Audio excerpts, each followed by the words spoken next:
Hello and welcome to Game Theory. I'm your host, Sam Vecenie. Today, Bryce Simon and we're going to talk about the Philadelphia 76ers at the top, but then we're going to lead that into a discussion of the early NBA trade market and how some teams need certain things. We're going to dive into some of the names we're looking at as potential options. We're just going to kind of wish cast here early on. It is important to note December 15th is the date where a lot of movement can get unlocked, because that is when a lot of free agents are eligible to be moved after having signed last summer. But first, let's hit the music. They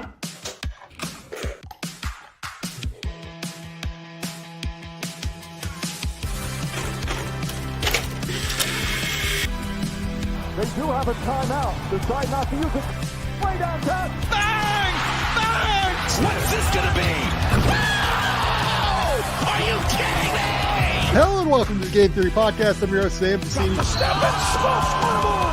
But if you watch the tape, what you will see completely orchestrated this game.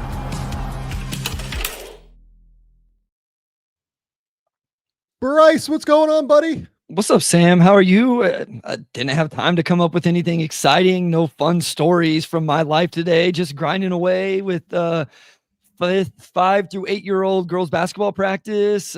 Here's the exciting point in my life. So school, last day of school tomorrow, and then we get a whole week off for Thanksgiving break. So I get a little bit of break from school, get to go up, spend Thanksgiving with my best friend from high school, go to a Chiefs game. So I got that on tap next week, but got to survive one more day of school. You only got one more day. You got it. You can do this. I love it. I'm excited for you that you get to go out, hang out, have a good time. It's going to be nice. I'm supposed to go. I mean, I've shared with you and Andrew. I mean, I don't really have a problem saying this. Laura has had COVID here. Yeah. And somehow I have avoided getting it over the course of, 4 days now. We're hoping that I will continue to avoid getting it. But the bummer is that, our Thanksgiving here tends to be on a Saturday, and it's at Laura's parents' house here, 15 minutes from where we live. And it's like a huge get together with all of Laura's, parents' friends and everything. And we're a little bit worried that we might not be able to go because unfortunately she is still testing positive. So we have hopes that we might be able to get there. Is she feeling okay? I know COVID Yes. kind of hits everybody a little bit different, and you can still be COVID positive. Well, so she's doing okay then. Yeah, look, I mean, she was sick for 3 days here. But yeah, I mean, she's feeling certainly feeling better, at least than she was, which is good. Okay, so the first place I want to start here before we dive in to the trade market and everything like that, I think we have to talk about the 76ers again. 76ers are now 2-12. Paul George is going to miss at least the next 2 games. He has a bone bruise on his knee. I mean, when he injured it last night against the Grizzlies, I was a little bit worried that it might be like a month or something like that, because it's the same knee that he injured or was hurt coming into the season. They're reevaluating him in 2 games. Hopefully it ends up being 2 games and not something that just continues to get extended out, but who knows, right? Let's just kind of run through the week of 76ers stuff. Okay. Since we recorded. On Monday, a story comes out at ESPN by Shams Charania, my former colleague, saying amid a 2-11 start that has them in last place in the Eastern Conference with their star trio, Joel Embiid, Paul George, and Tyrese Maxey, yet to play a game together, the 76ers held a team meeting following Monday night's 17-point loss to the Miami Heat. The loss was the team's 4th in a row, sparking veteran guard Kyle Lowry to call for the meeting, a much-needed heart-to-heart, and a call to action and urgency. Players and coaches held each other accountable and took fault in the start of the season. Tyrese Maxey particularly challenged Joel Embiid to be, and I quote, on time to team activities, calling out the 2022-23 league MVP for being late for everything and how it impacts the locker room from other players to the coaching staff, sources briefed on the meeting told ESPN. Maxey and Embiid have a close friendship and a history of holding each other accountable, according to those around the team. Tyrese loves big fella, but this is the elephant in the room, a person involved in the meeting told ESPN. So, what typically happens when a team has like a players only meeting? A lot of the time they come out hair on fire, super aggressive. Last night they play Memphis, first game with all of Paul George, Tyrese Maxey, and Joel Embiid on the court, and they lose by 6 to the Memphis Grizzlies without Ja Morant on the second night of a back-to-back for Memphis as well. I will say this. I did this breakdown on the channel last night. I think there is probably not a team right now that is a worse matchup for this 76ers team than the Grizzlies, even without Ja Morant. And here's why I say that just schematically, right? The way Memphis is playing this year, they are sprinting up and down the court. They are creating an immense number of transition opportunities. They crash the glass, and they have this very awkward style of offense where everyone just kind of moves around like in like a circle, kind of, in like relocating spacing wise on offense. And it's really, really interesting to watch them on offense. But what does that mean if you're the 76ers? The 76ers are a team dealing with myriad injuries. On top of that, they're an older team that is not particularly fast. In fact, I would argue they might be the slowest team in the league. So they are not particularly adept at dealing with getting up and down against a team like Memphis. Number two, they do not have a lot of continuity together. All of these guys together have not played a lot of minutes with one another at this point. That leads to a lot of communication errors and breakdowns. And you saw that particularly in transition, where your communication has to be on point in terms of picking up guys up and down the court. So I do want to at least throw that out there, that I think Memphis is a particularly disastrous matchup for this Philadelphia team. Having said that, I didn't think they came out with any real energy at all. And that was the issue for me. Like their defense was an abomination in the first half, just even in terms of like effort things. Like Embiid was jogging up and down the court in transition. It was pretty rough, I thought. Well, and they also have a roster that, if just the type of players they have, they're not very switchable. They're not very versatile. And so when a team plays you fast, if you have those versatile chess pieces, you just match up with whoever you're closest to. I'm not saying that's ideal, but you can do that if a team gets you an early offense. Joel kind of needs to guard the guy he's supposed to guard, and McCain kind of needs to guard the guy he's supposed to guard, and Maxey, and even these guards off the bench, and even Yabusele to an extent, Andre Drummond. You don't have a lot of these wingy pieces who it's like, okay, between you 3 or 4 guys, just find somebody and we can survive the possession. The other thing I think is interesting to look at with this Sixers team is who's playing well for them right now, Sam. Like who has even met expectations coming into the season if you look up and down their roster? I have 2 names and that's it. Yeah, go ahead. They're probably the same 2 names I have. I think Jared McCain has exceeded expectations for where he was drafted and the team he's playing on. And I think Gershon Yabusele has at least met expectations considering his contract, when he was signed, and everybody else. I don't think anybody else has even met. I think they were all below. The 3 stars, even Maxey, just looking at shooting percentages, games played, all of that. Oubre's at 27% at 3. Caleb Martin hasn't shot the ball well. We've mentioned Drummond, and then Lowry, Gordon, Jackson, those guys all look old. You're not going to be very good when you're not healthy, and when you are healthy, nobody on the team is playing up to their level, let alone above it. Yeah. No, I think that's dead on. I think all of that's dead on. So do we in any way, I mean, like, look, I'm sure that more than trying to blame anybody, they're trying to find answers, right? And they can say that the answer is getting healthy. And I agree with that for the most part. But man, when I watch them, they're just so slow, Bryce. Like that is truly my main takeaway when I watch the 76ers. Like this is an era where it is really hard to be slow in the NBA. You can have certain players that play a deliberate style of basketball. It's hard to lack overall team speed. It's why Dallas is focused on adding athleticism and team speed around Luka Doncic over the last few years. Guys like Daniel Gafford, Derek Lively, go out and get Najee Marshall, go out and get Quentin Grimes, like that. Guys that can cover a lot of ground defensively, can move around. I feel like they just don't have a lot of guys that cover ground defensively. Additionally, like Eric Gordon does not look like he can really play minutes at this level at this point.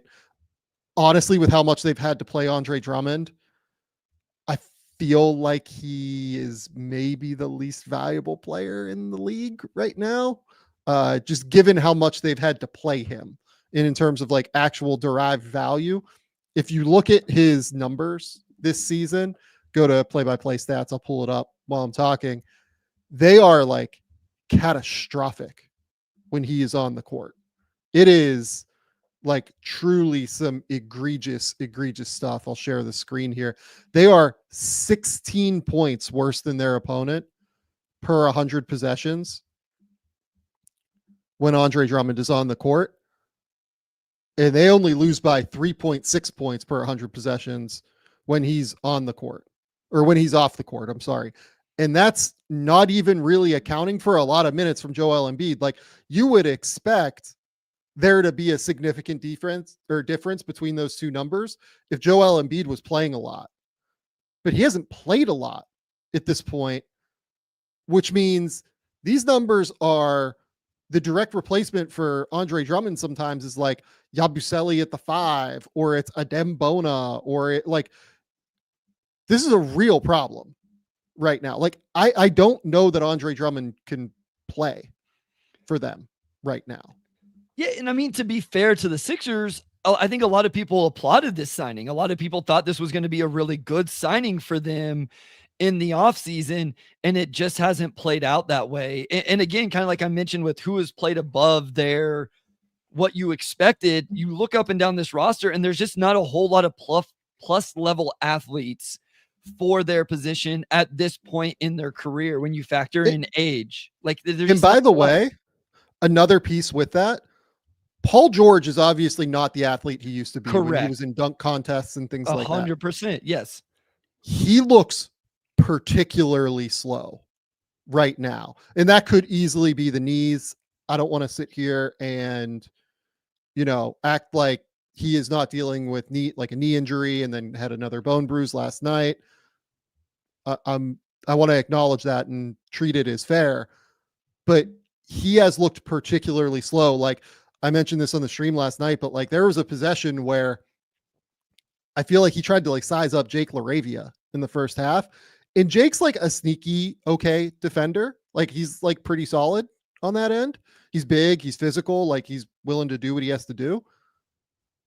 But like, I don't know, even a couple of years ago, Paul George, I feel like is able to create a shot against him, and Jake just like kind of stood him up and there was no issue. So I don't know, man. Like I actually don't know what to do at this point with them. Yeah, real quick, Jake LaRavia is having a really good season for Memphis. That's going to be really interesting how that plays out for them, shooting the ball well right now. And then, he was like denying Paul George the ball, and Paul George couldn't get it. Like Paul George got an offensive foul because LaRavia navigated a screen. Paul George fell down because he got physical with him, and then he got up and pushed him so he could get the ball. He just was not able to get any space at all. And listen, like these injuries mount up for every player, no matter how old you are, let alone Paul George, who's played 14 years in the NBA, Joel Embiid, 10 years in the NBA, Drummond, 12. Like you look at those guards, the Gordon, Lowry, Jackson,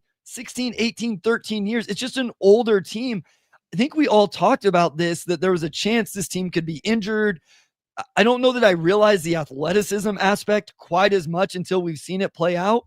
Sam, where would this team be without Jared McCain? Like, what would we be talking about in a positive light if it wasn't for their first round draft pick at number 16? Like, what a performance for him thus far. Well, here's the thing too, Bryce. Jared McCain has done what he's done on offense. Like, I still think McCain is like really, really bad on defense right now. Agreed. And it's like an issue for them. Yes. But on offense, he's averaging 16 points per game, shooting 48, 41, 100 right now. Like, without McCain, they're nowhere on offense. Oh, by the way, with McCain, with all of this, yes, they're still dead last in offense. Last. They're averaging 105.9 points per 100 possessions. Like that is like catastrophically bad. And here's the thing. They get to the free throw line top 10 in the NBA. So like that one thing that, should theoretically help your efficiency number, not theoretically, does help your efficiency numbers, is getting to the free throw line. But their 3-point shooting is so bad. Their overall field goal percentage is so bad that it doesn't matter. They don't even turn it over a lot. They're middle of the NBA in turnovers, but they can't put the ball in the basket. And to your point, he's the only one. Like, if you just look through the team's percentages, him and Yabusele, those are the only guys where you're like, oh, okay, that's efficient scoring of the basketball. Everybody else, Sam, nobody else barely shoots 40% from the field. It's McCain, Yabusele, Oubre, and Caleb Martin are barely over 40%. And they're below 30 from 3. Martin's at 31. They better figure it out quick. I realize the East sucks, but like they have the worst record in the NBA. And eventually it's going to be too big of a mountain to climb. And I know it sounded kind of crazy when I asked you the question I asked you last episode about how many games those three would play together. It's a half of a game right now. And it's not going to become a full game yet for another week or two with Paul George. I'm worried. I'm worried. I'm definitely worried. Here's the thing though, Bryce. If you look at the East, two of these teams have to make the play-in. Like, they have to. There are 10 teams that make it. Atlanta, Brooklyn, Chicago, Charlotte, Toronto, Washington, Philly.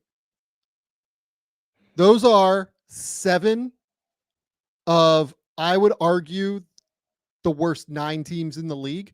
Maybe 10. I mean, I think New Orleans will be fine once they get healthy. But like, I would say those are 7 of the worst 9 teams in the league. And 2 of them are going to be in the play-in. So here's what's funny too. You didn't even mention the Pistons. And I didn't mention the Pistons. Who could very easily fall out of this because they're in 6 right now is why you didn't mention them. But like, we're not even mentioning the Pistons who won 14 games last year. So 3 of those teams, if you include the Pistons, have to make the play-in. The Sixers are currently 3.5 games back of the play-in right now. They're only 3.5 games out of being, a home game for the play-in, getting a home game for the play-in. Yeah. So I think they still make the playoffs. Sure. I just can't imagine a world where they aren't at least in the play-in and then make the playoffs, right? Unless like injuries just go crazy and like completely tank their season, right? That is a potential outcome here that we can't dismiss. But I don't know, man. Like, I feel like the East is so bad and some of these teams are going to get way worse. Like they're going to, like Brooklyn at some point still feels like they're going to pull the pin, right? I mean, Charlotte is not very good. Toronto is really poor. Washington is obviously not going to make the playoffs, but like Atlanta has, Atlanta's 7-9 right now, like basically without DeAndre Hunter and Bogdan Bogdanovic, who they could just move anyway and like maybe go get something that would be valuable.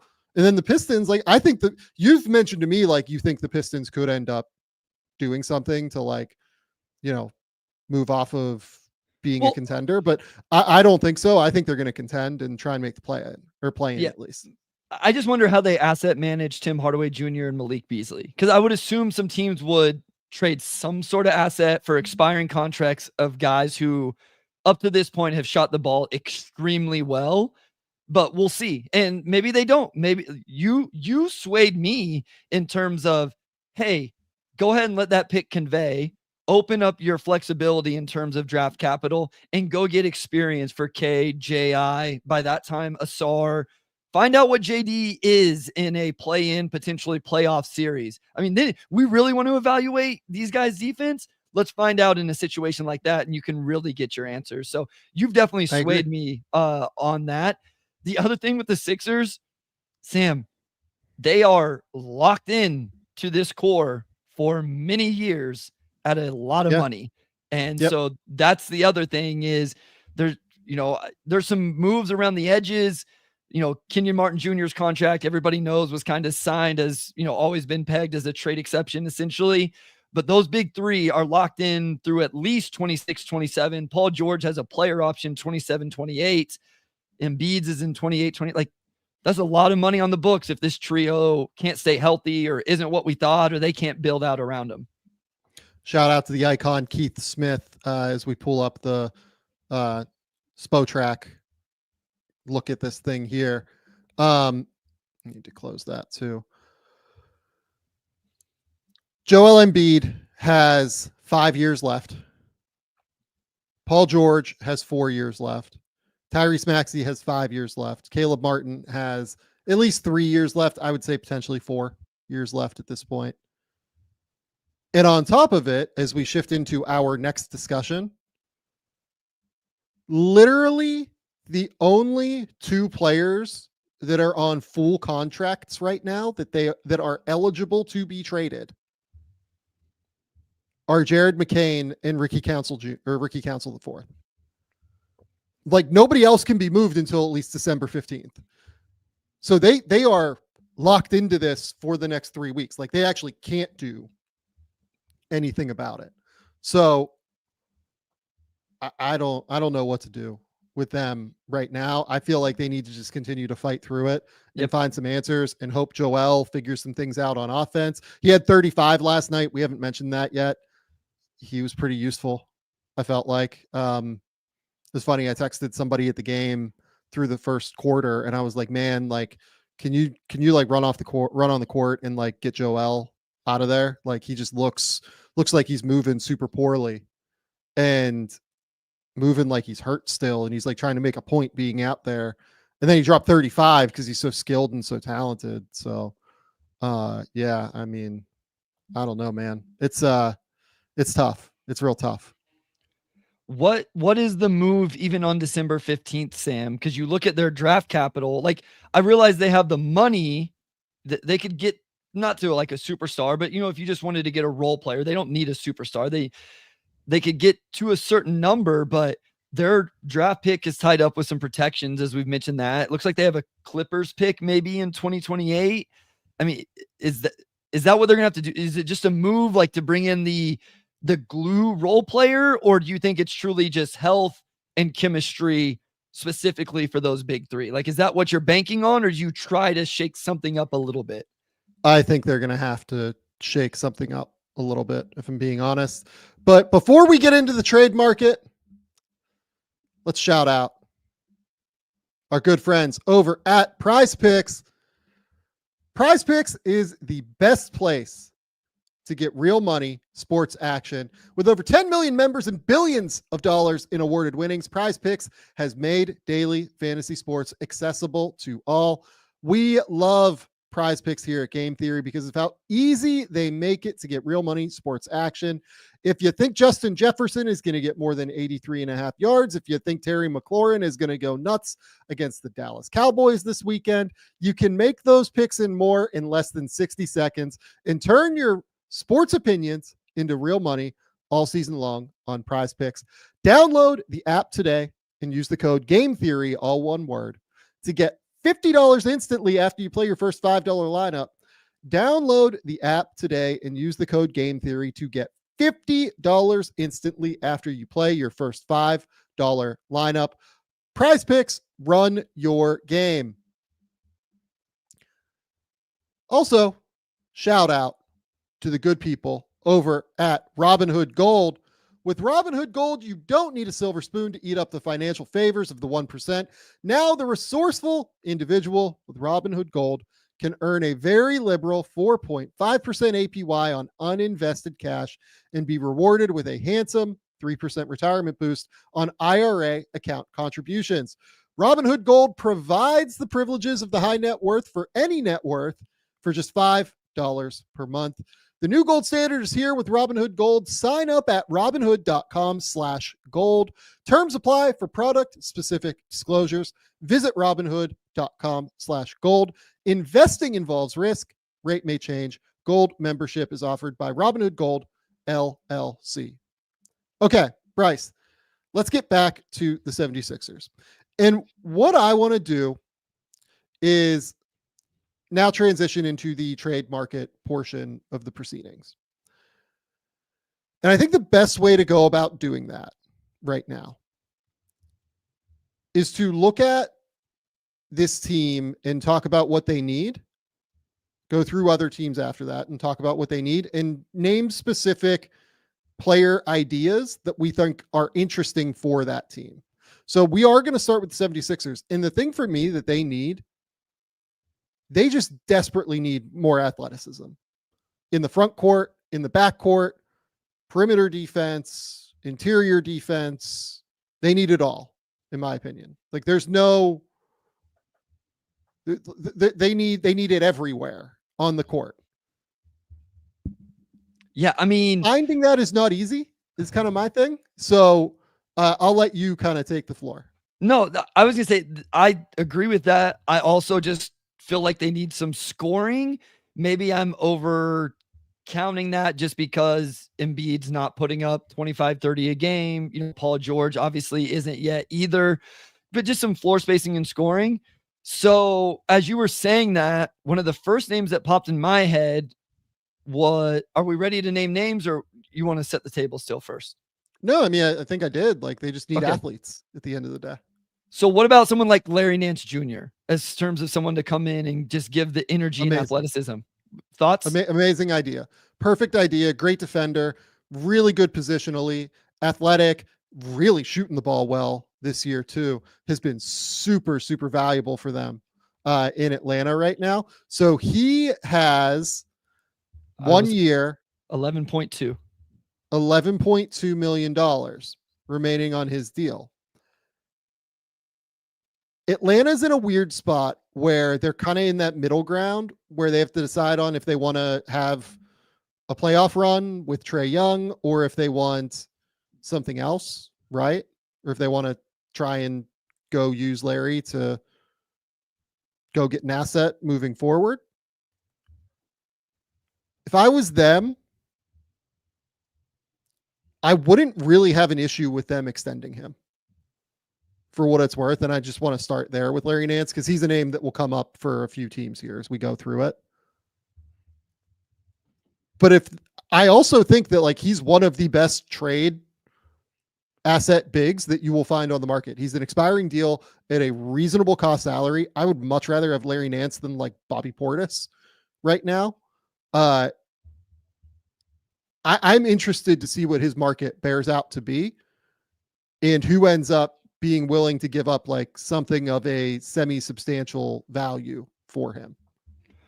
Okay, so another name in that, what do we think about John Collins in Utah? So John Collins is one where I actually don't know how Philly gets to the number. And I don't think John Collins really solves true. Yeah, 27 Philly's issues. So yeah, John Collins is making like 25 to 27 million. I know that. I mean, the Sixers could like try and move all of like KJ Martin, Kelly Oubre, and Andre Drummond, but like they're giving up. I don't know. That's weird because I guess you'd be getting like one less year of Collins, or no, it'd be the same year because I think Collins is 2 left. He has a player option for Collins. Yeah, so he's definitely picking that up next year. But to me, I think that is too expensive, and I don't think it solves the athletic, like perimeter-based issues that the 76ers currently have. The other name I was wondering about was Rob Williams. Oh, okay. Yeah. And Rob Williams, again, is another name that is going to come up. Look, we're trying to solve their big problem right now, like by jettisoning Andre Drummond to the bench. Rob Williams so far this year has played 5 games, and Rob is one of those guys that you really can't count on to stay healthy at this point, unfortunately. 11 points, 7 rebounds, 2 assists, shooting 80, 50, 100, and has been awesome on defense and awesome as a screener so far. He looks like a serious get for somebody. Is like a 20-minute per game center. I don't know if his knees will allow him to play consistently more than 20 to 23 or so minutes, but when he's out there, he's good. He's been really good for Portland when he's been out there. Yeah, he's been really good. I think if I'm a team that's either like, if you're the Sixers, like we just need to take a chance.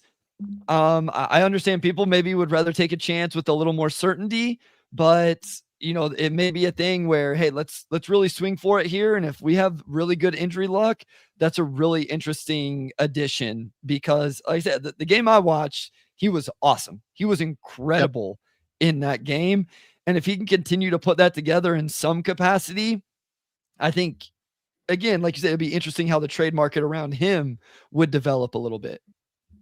But here's the thing, though. We've talked about a lot of bigs. I think that the big market, with those 2 names, Larry Nance and Rob Williams particularly, I would venture those are going to be like the hot names. And I think I lean toward them getting moved, if I'm being honest, both of those guys, because I think that they will be very popular players for a lot of teams and will have a lot of suitors that will drive their market a little bit higher. Yep.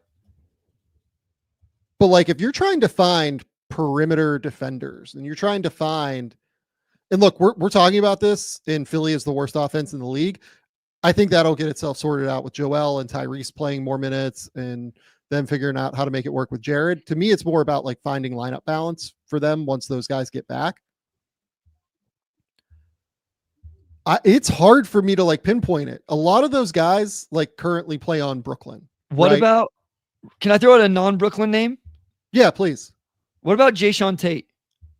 Would be an awesome name for them, I think. That's would be the really money's like name for them. The money's almost perfect too. 7.5 last year, not getting the time in Houston. Looks like he's probably out of the rotation as Tari and Amin. Like Cam's barely playing down there. Jayshawn Tate is so far out of the rotation that like he still didn't really even play when Cam Whitmore went to the G League just to get reps. So like they have a guy that went to get reps in the G League ahead of Jayshawn Tate consistently in the rotation. So he is, and they went to get Cam Whitmore reps because he wasn't playing enough with the Rockets. And I think Tate can still really play, actually. Like I think he is an active, aggressive defender. He rebounds the ball. He passes the ball. I think he's a really useful player. I think that he makes a ton of sense for Philly. Yeah. I like that one. I like that one a lot too. Like if you go get multiple, like it'd be what? I mean, I don't know if they're going to like take KJ Martin back necessarily, but I mean, maybe they would just because it's, a basically expiring contract. But like if you did KJ Martin and, 2 or 3 seconds. Yeah, seconds. I was thinking seconds. For Jayshawn Tate, like that feels pretty good to me. Yeah. Yeah. And I think that'd be valuable. And if you're Houston, again, Jayshawn's in the last year of his contract and you get something for him. So, and if you had to take back KJ Martin just to match salaries, he's still on an expiring. So you're not adding money to your books in any capacity. So I don't think that hurts them. You see the seconds and you get something out of a guy like you mentioned that is really far out of your rotation. Yeah, I think that's right. I'm trying to find like a few other interesting answers, and it's a little bit hard. Like we should talk about the Brooklyn guys as well in here. Yeah. Dorian Finney-Smith, Dennis Schroeder, Day'Ron Sharpe comes up here. I mean, Cam Thomas is still not signed. Cam Thomas doesn't help Philly that much, particularly on the defensive side of the court. But I don't know, like he's probably a guy that is worth looking at for anybody. He's played really well this year on offense. Cam Johnson, another name that will be incredibly popular and would be amazing for Philly. But it's hard to get to the money for some of these guys. Like, it's going to be hard for them to get to the money for Cam Johnson, 23 million. Dorian Finney-Smith, they can get to the money. It would have to be like Oubre and KJ Martin, but that costs them a first round pick. If you're doing both of those guys for KJ Martin or for Dorian Finney-Smith, if I'm Brooklyn, I'm saying, no, you need to pony up a first for that. You're not giving us an interesting prospect back. Here's another one. I know he's injured right now. I don't know when he's going to be back. The money would be tough, but what about Bruce Brown? Yeah, I mean, the money. I don't know how they get to the money. Yeah. Is my issue, because he's making like 23 million. 23 million. So he'd be amazing for them. He'd be super valuable. It's just hard to get to the money. I think they're looking at like your Jayshawn Tates. You're looking at you could do Finney-Smith. Like that. It's 15 million and lower, I think, is your number. Let me throw out another name. We already mentioned this guy. What is Memphis going to do with Jake LaRavia, who they declined the option on his rookie deal? Does he stay in the road? Like, he's playing extremely well for them right now. Yeah. But I wonder what happens when they get healthy, and do they prioritize guys they have on longer contracts? Would they look to move him, considering they don't have that control over him after this season anymore? Yeah, I mean, they fucked that up. We talked about that when they did that. That made no sense. He's still 5th on the team in minutes right now. Yeah, he's 5th on the, like, he is like by a substantial margin in their top 5 in minutes right now, and will be for like another couple of weeks at least. He is playing like significant, substantial minutes, playing 25 minutes a night, giving them really solid minutes, 9 points, 5 rebounds, 4 assists, shooting 50, 40, and 68. Like, I think that Memphis has to keep him. I think they will keep him as long as they're playing him at the end of the day. So he's an interesting name, because I'm with you. Like, listen, I think he's played awesome, and I think he's better when you watch the tape. And he was matching with Paul George. He took, reps on Jared McCain last night. So there's a little bit of versatility. He's really rebounding the ball. He passes the ball well. He does what you mentioned with the Memphis offense really well. He spaces the floor. He knows where to cut, all of that. I just can't help but wonder what happens if they ever get healthy. What if Vince does come back and Gigi comes back? Do they prioritize LaRavia minutes when they don't actually have him under contract moving forward now? I mean, LaRavia is, if they're going to also play Marcus Smart, which I assume that they will when Marcus is healthy. Yeah. And like, fully healthy, right? I would imagine that he will play over Vince Williams, and that makes LaRavia a bit of a better fit lineup wise for Memphis than Vince Williams, I think. Okay. Now we'll see if it plays out that way. It might not at the end of the day, but they want to win. Like, they're trying to win. Yeah, true. So true. And he's a useful piece for them. So even though like he's pricing himself out of being able to sign, so because Memphis declined LaRavia's option, 5.1, and this is why, or something. Yeah, like $5 million. And this is why this was so stupid on Memphis's part. They can't exceed that number to re-sign him. And that also goes to the team that trades for him. The team that trades for him also can't exceed that number. That's why when they declined the option, and like a couple of days before they declined the option, I was saying, no, you should trade him. He still has value right now. Trade him, and the team that trades for him can pick up the option, and then maintain his value. That was, look, I think Zach Kleiman does an incredible job, but like that was a mistake, I think, by Kleiman, like undeniably. So I don't know what to do if they're I don't know what his value would be, because the team that acquires him can't go over like $5 million to re-sign him, and he's playing himself. He's going to hit unrestricted free agency at 23 years old. If he averages 9, 5, and 4, shooting 48, 40, 70 or whatever it is, he's going to get 10 million a year. I say, because someone's going to take the flyer. Yeah. 10 is a reasonable number. He probably does. He's not going to get the full non-tax MLE, but he's going to get part of one. Yeah. So I don't know if he'll be super available, but he makes a ton of sense for Philly. Yeah. Obviously.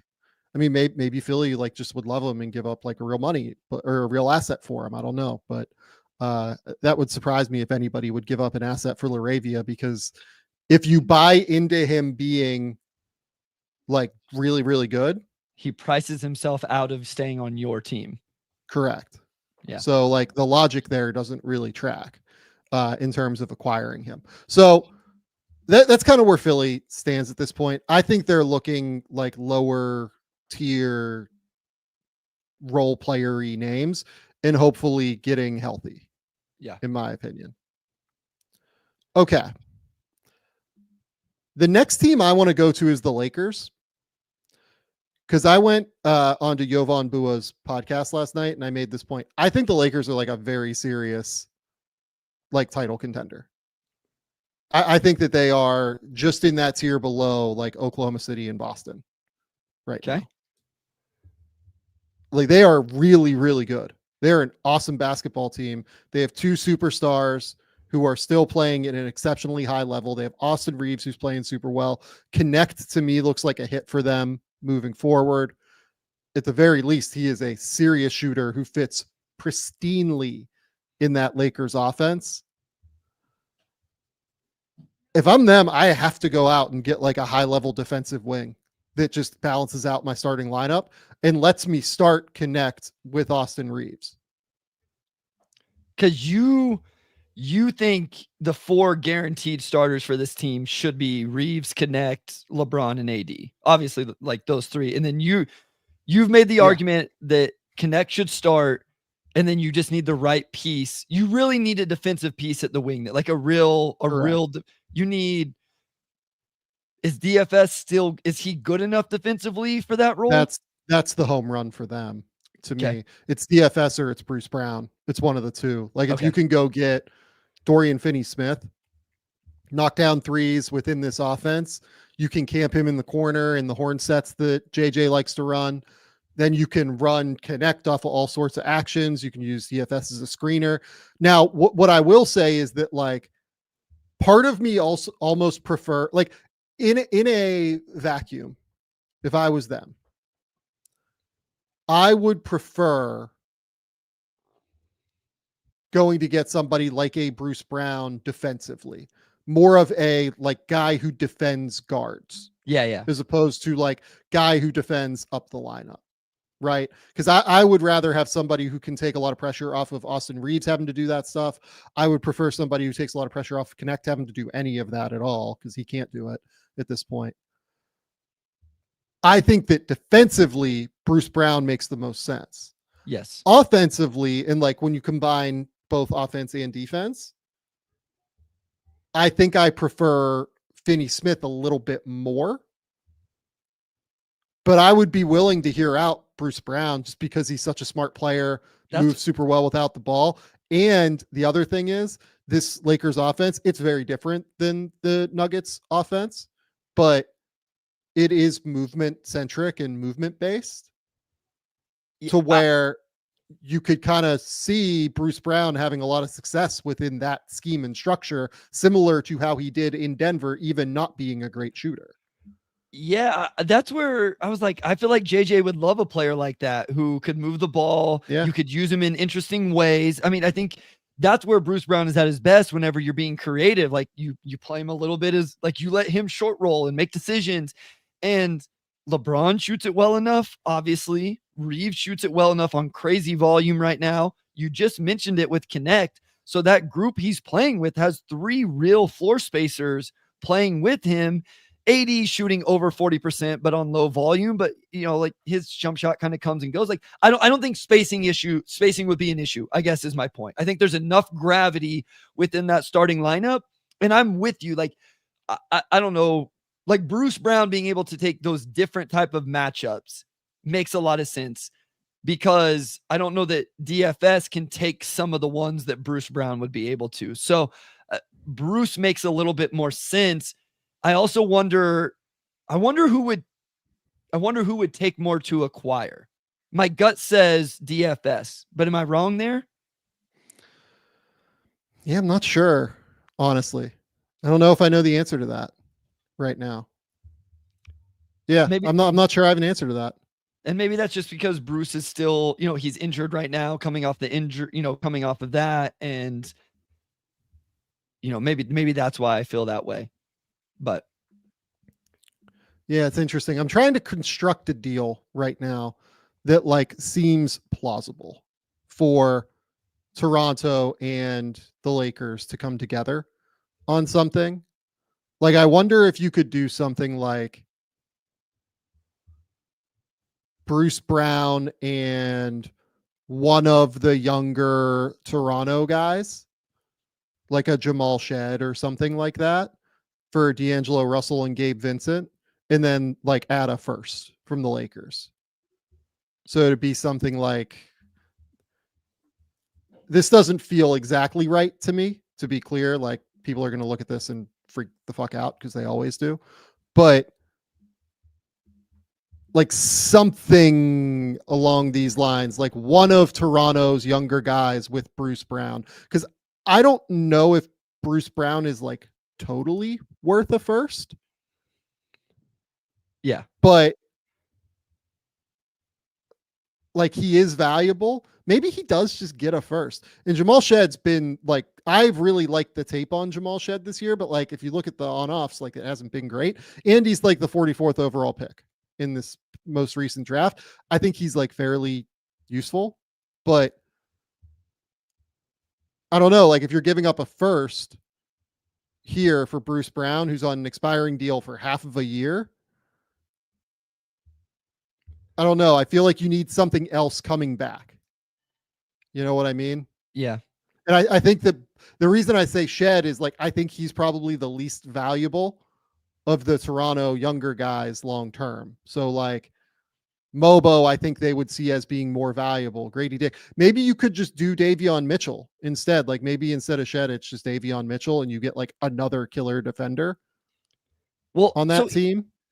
I know Bruce Brown's going to take a lot of Russell's minutes. Do you feel like you need he's just going to take all those minutes. You don't need another guy to take up some of those. I wonder about some of the scoring punch off the bench, I guess, is what I'm trying to say. Because I realize, like, I know D'Lo isn't everybody's favorite, but he does give you a little bit of that off the bench right now. Bruce Brown doesn't take that on. I just wonder if you need some of that along with this trade. Yeah, maybe. Like, here's the thing. Like, they're going to lose Bruce Brown for nothing this summer, right? Like, Bruce Brown's not staying in Toronto. I would be staggered by that if he did. So here you at least get a first round pick back. Davion Mitchell, like, he's kind of in no man's land right now in his career. So you're basically taking on an extra year of Gabe Vincent in order to get a first round pick for Bruce Brown. That feels pretty good to me. Like, that feels like a win if you're Toronto. Yeah, no, I think if you if you can get a first round for Bruce Brown, I would definitely be happy with that if I'm Toronto. And here's the other thing too. The Lakers tried to sign Bruce Brown. Like, how do we know the Lakers value Bruce Brown? Because they tried to sign him before Indiana gave him that massive like balloon 1+1 contract. So we know that there's interest here from the Lakers and Bruce Brown. Yeah. And yeah, Mikey brings up like, maybe they reroute D'Angelo Russell or whatever. Maybe, like, very plausible to me. And maybe you have to add like a second round pick coming from Toronto to the Lakers or something like that, right? I don't know. This one feels pretty useful to me. I think Bruce Brown is just flat out better than D'Angelo Russell, but I'm not a D'Angelo Russell guy. Yeah. So that one feels sensible. Like, there's, Brooklyn Nets constructions where I think you can come up with something. Like, you can look at, Dorian Finney-Smith is the other name we brought up. Like, DFS is a little bit easier to get there money-wise because you can do something like, and here's the other thing too. The Lakers have been very clear about doing a center. Like, it feels like there was that leak about a center. So they want to try and acquire. Do we not need to try to fix that part of the roster as well? Or yeah, I mean, we can enhance, I guess is a better word. We can absolutely do that. So what if you just do something like this where it's here. This is a deal that I feel like I have brought up previously across the board for everybody involved. Here, we'll even toss the Nets an extra body, right? So Dorian Finney-Smith and Day'Ron Sharpe for Rui and Jalen Hood-Schifino. Yep. In the first, right? In the first, yep. Like Day'Ron Sharpe is a perfect big with Anthony Davis. Like that tracks a lot. He hasn't played yet this year, but or has he played? No, the hamstring happened in either training camp or preseason. So he hasn't played any regular season games with the hamstring. I think he should be back soon based off the 6 to 8 weeks whenever it happened. But we have not seen Day'Ron Sharpe yet. Sharpe last year averaged 7 points, 6 rebounds, 1.4 assists, can pass it a little bit. Yep. Killer rebounder. Yes. Looks like a great backup big. Dorian Finney-Smith solves their perimeter issues and can shoot it. Sharpe solves their big issue.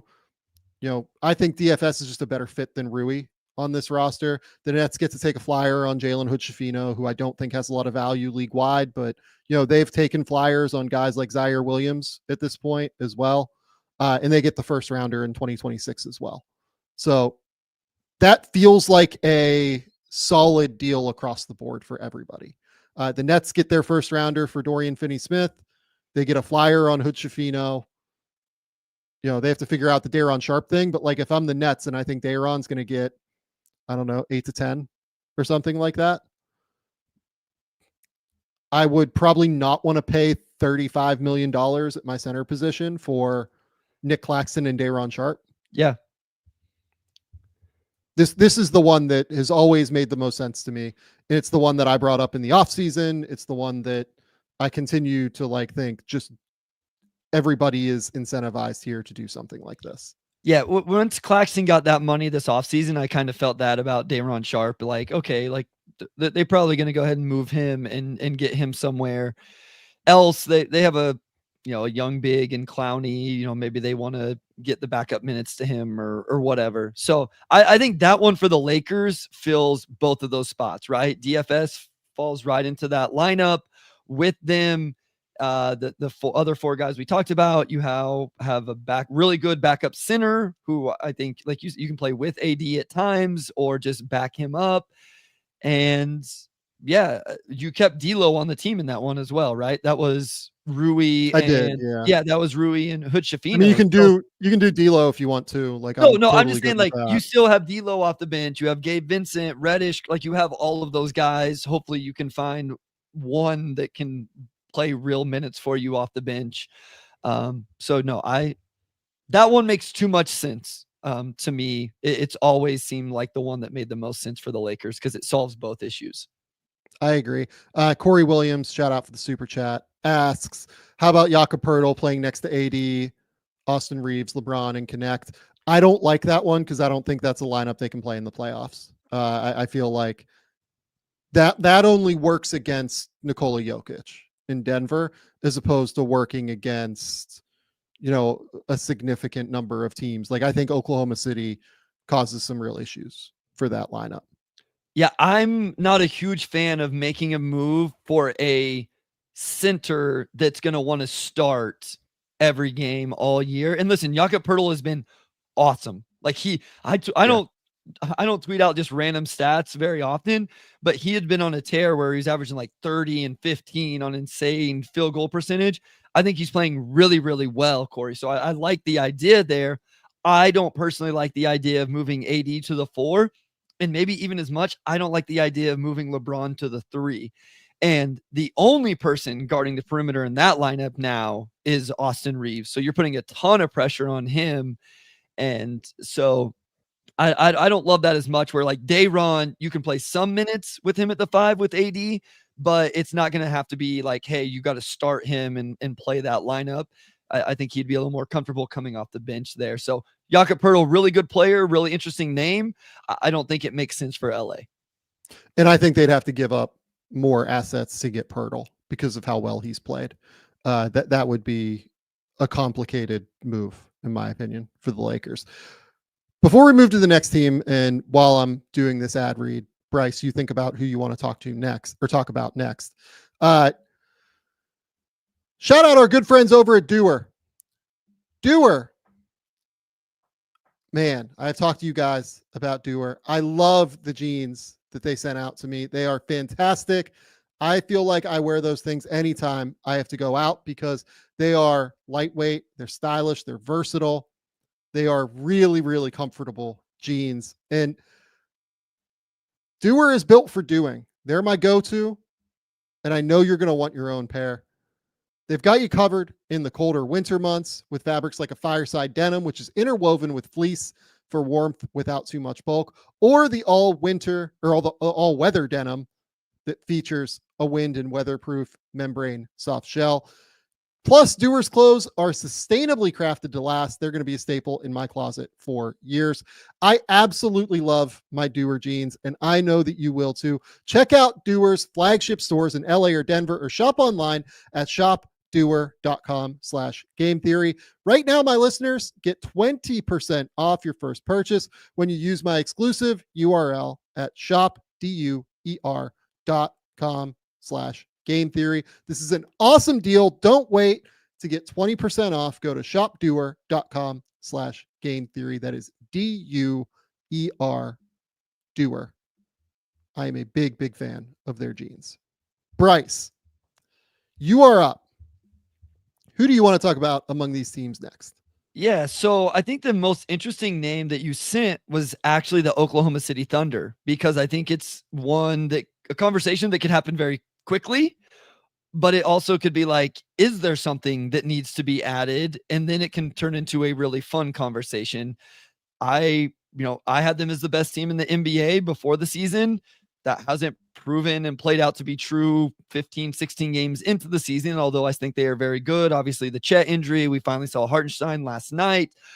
Is this a team that we see a hole? Is there something that needs to happen? Because we know they have plenty of assets to do anything Sam Presti, Mark Dagnall want and feel like that they would need to do. So, yeah, they obviously made the Gordon Hayward deal last year. They were willing to make some moves around in order to get the guy that they felt like they wanted. I'm not so sure what they're going to do.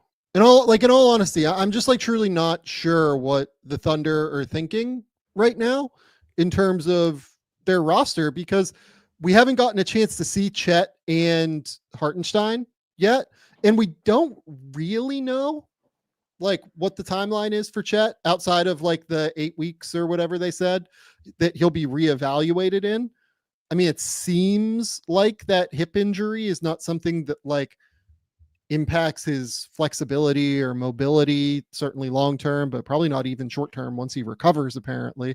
So he might be fine for the playoffs is kind of where I'm at. So they might not need depth in the front court. I still might, but the problem is they also haven't had Jalen Williams either. So once he comes back, they do actually have 3 bodies who can play center in the playoffs at a fairly reasonable level, at least. If I was them, I think I would want just a bigger 4 style body. But again, they might trust Kenrich Williams there. And he just got back, right? I think if I was them, I would probably try to move off of try to get another bigger forward, the name that I said they should overpay for in the offseason, give up a crazy number of picks for was Tari Eason, right? So that's never going to happen. Houston is never going to move Eason. Somebody in that mold is what I think they could use, a bigger body who crashes the glass, rebounds, physical, defends. That's my vision for them. I just don't know that guy is totally available right now. They're Josh Hart type of player. That's what but bigger. I need it to be bigger than that though. Cause I feel like they have guys like Hart, like Lou Dort, and Caruso's his size and he plays hard. So somebody bigger than that. Yeah, it needs to be like a 6'7", 6'8" dude who can really like play physically and powerfully. It's just that it's hard to pinpoint who that guy is to me right now. That would actually be available, I mean. Yeah, that's, I mean, just kind of looking through the list of players, it is hard to find somebody in that mold that would be available. I looking through my list of names, because that's not Kyle Kuzma. That's not the right type of player here. Yeah, So I agree. that's not the name. Like Dorian Finney-Smith is a name, but he doesn't Yeah. really go and like rebound and like, he's not like a super like physical player necessarily. So yeah, to me, it's more, I don't know that the player that they need is totally available. I guess is where I'm at. Unless they, but like DeAndre Hunter also doesn't really rebound. The name that is semi interesting for me for them, if they think Larry Nance can play small, So as that's well what as I was big. going to throw it out, but I wasn't sure if he plays small enough for what they would want. You know what I mean? Yeah. Like if they really think that Larry Nance can play with Chet, with Hartenstein, like guys like that, that might be the name for me for them. That would be an interesting addition. But I just don't know that I don't know that the guy is available that like ticks the boxes for what they need. Like somebody in the comments here brought up they're in the like wait for Giannis. Yeah, wait for Giannis or Embiid to be available. I don't think it's Embiid like at all for them. I think that like Giannis is the name that really fits here. Okay, I won't even say the name I was going to bring up now because we just went to superstar status. No, please. No, it wasn't even a good name. I was just gonna say like Cody Martin has played well for Charlotte, but he's still not big enough. Like he still doesn't. Yeah, like he's fit just the not quite big mold. enough. Um, The name is just really hard to find. It's just, I feel like doesn't totally exist for them right now on the market that's actually available. So with that being said, like I do think this is kind of a quick conversation yeah, on them. Like I don't know that there's a whole move out there.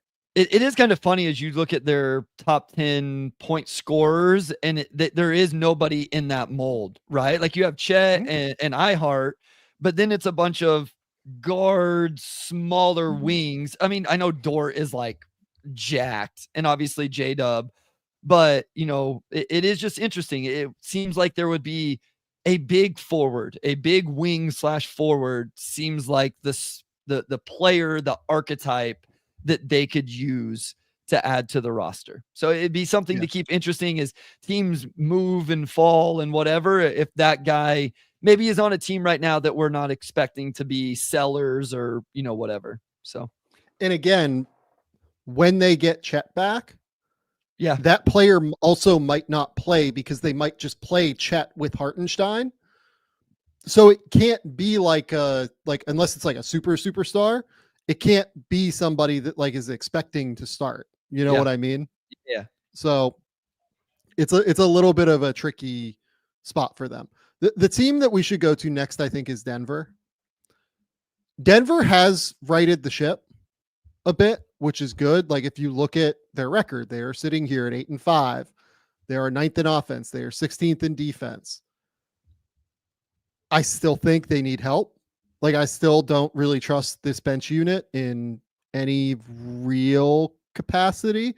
What I will say is that I've liked that Peyton Watson has come in and been able to be a really useful starter for them after coming off the bench and being really poor to start the year. What I worry about a little bit for Peyton Watson is that he might be one of those guys, and I think Dalton Knecht kind of fits into this mold a little bit for the Lakers too, where he might really fit well with the starting group with like more talented players around him where he can crash the glass and he can be a defender and he can do all that stuff. But when you're asking him to come in off the bench and be like a really solid, like offensive scoring player in any way, shape, or form, it might not work as well. And he might not be as settled in that role as he is when he's with the starters. So I think they still need a little bit of cover here. Are we thinking just well, first, do we think they have any assets to go get somebody that makes a difference? And then are we looking at offense off the bench? Are we looking at the big position? What do we think is most important for this team? Yeah, the big position is the one that they have to find an answer for, because I don't need to like harp on Dario Saric like not being able to play anymore, but like he can't play at this point. Especially in the playoffs, like he will have no chance to be able to play. So like the name that would be amazing for them is Larry Nance. It's just like, how much fun would he be playing off of Jokic even in those minutes? Like I feel like he would cut off of Jokic and move, and that was the first one that stood out to me whenever you said we're looking at bigs here. But like they just, I do not know how that gets done unless they're willing to move like Deron Holmes. And I think that they envision Holmes being like the long-term Larry Nance. Yeah. There, like that style of player, as opposed to moving him for a 1-year stopgap kind of Larry Nance solution. So like, and to get Larry Nance, you have to move Zeke Naji, which means it has to be like a pretty real asset going back to Atlanta. Like it can't just be, you know, some like bullshit, silly thing. And they don't even have second rounders. It doesn't look like. Yeah, they have exhausted the pick capital, unfortunately, because they owe this pick to Orlando that will likely transfer this year. Yep. Then they owe a pick to Oklahoma City, I believe, in 2027.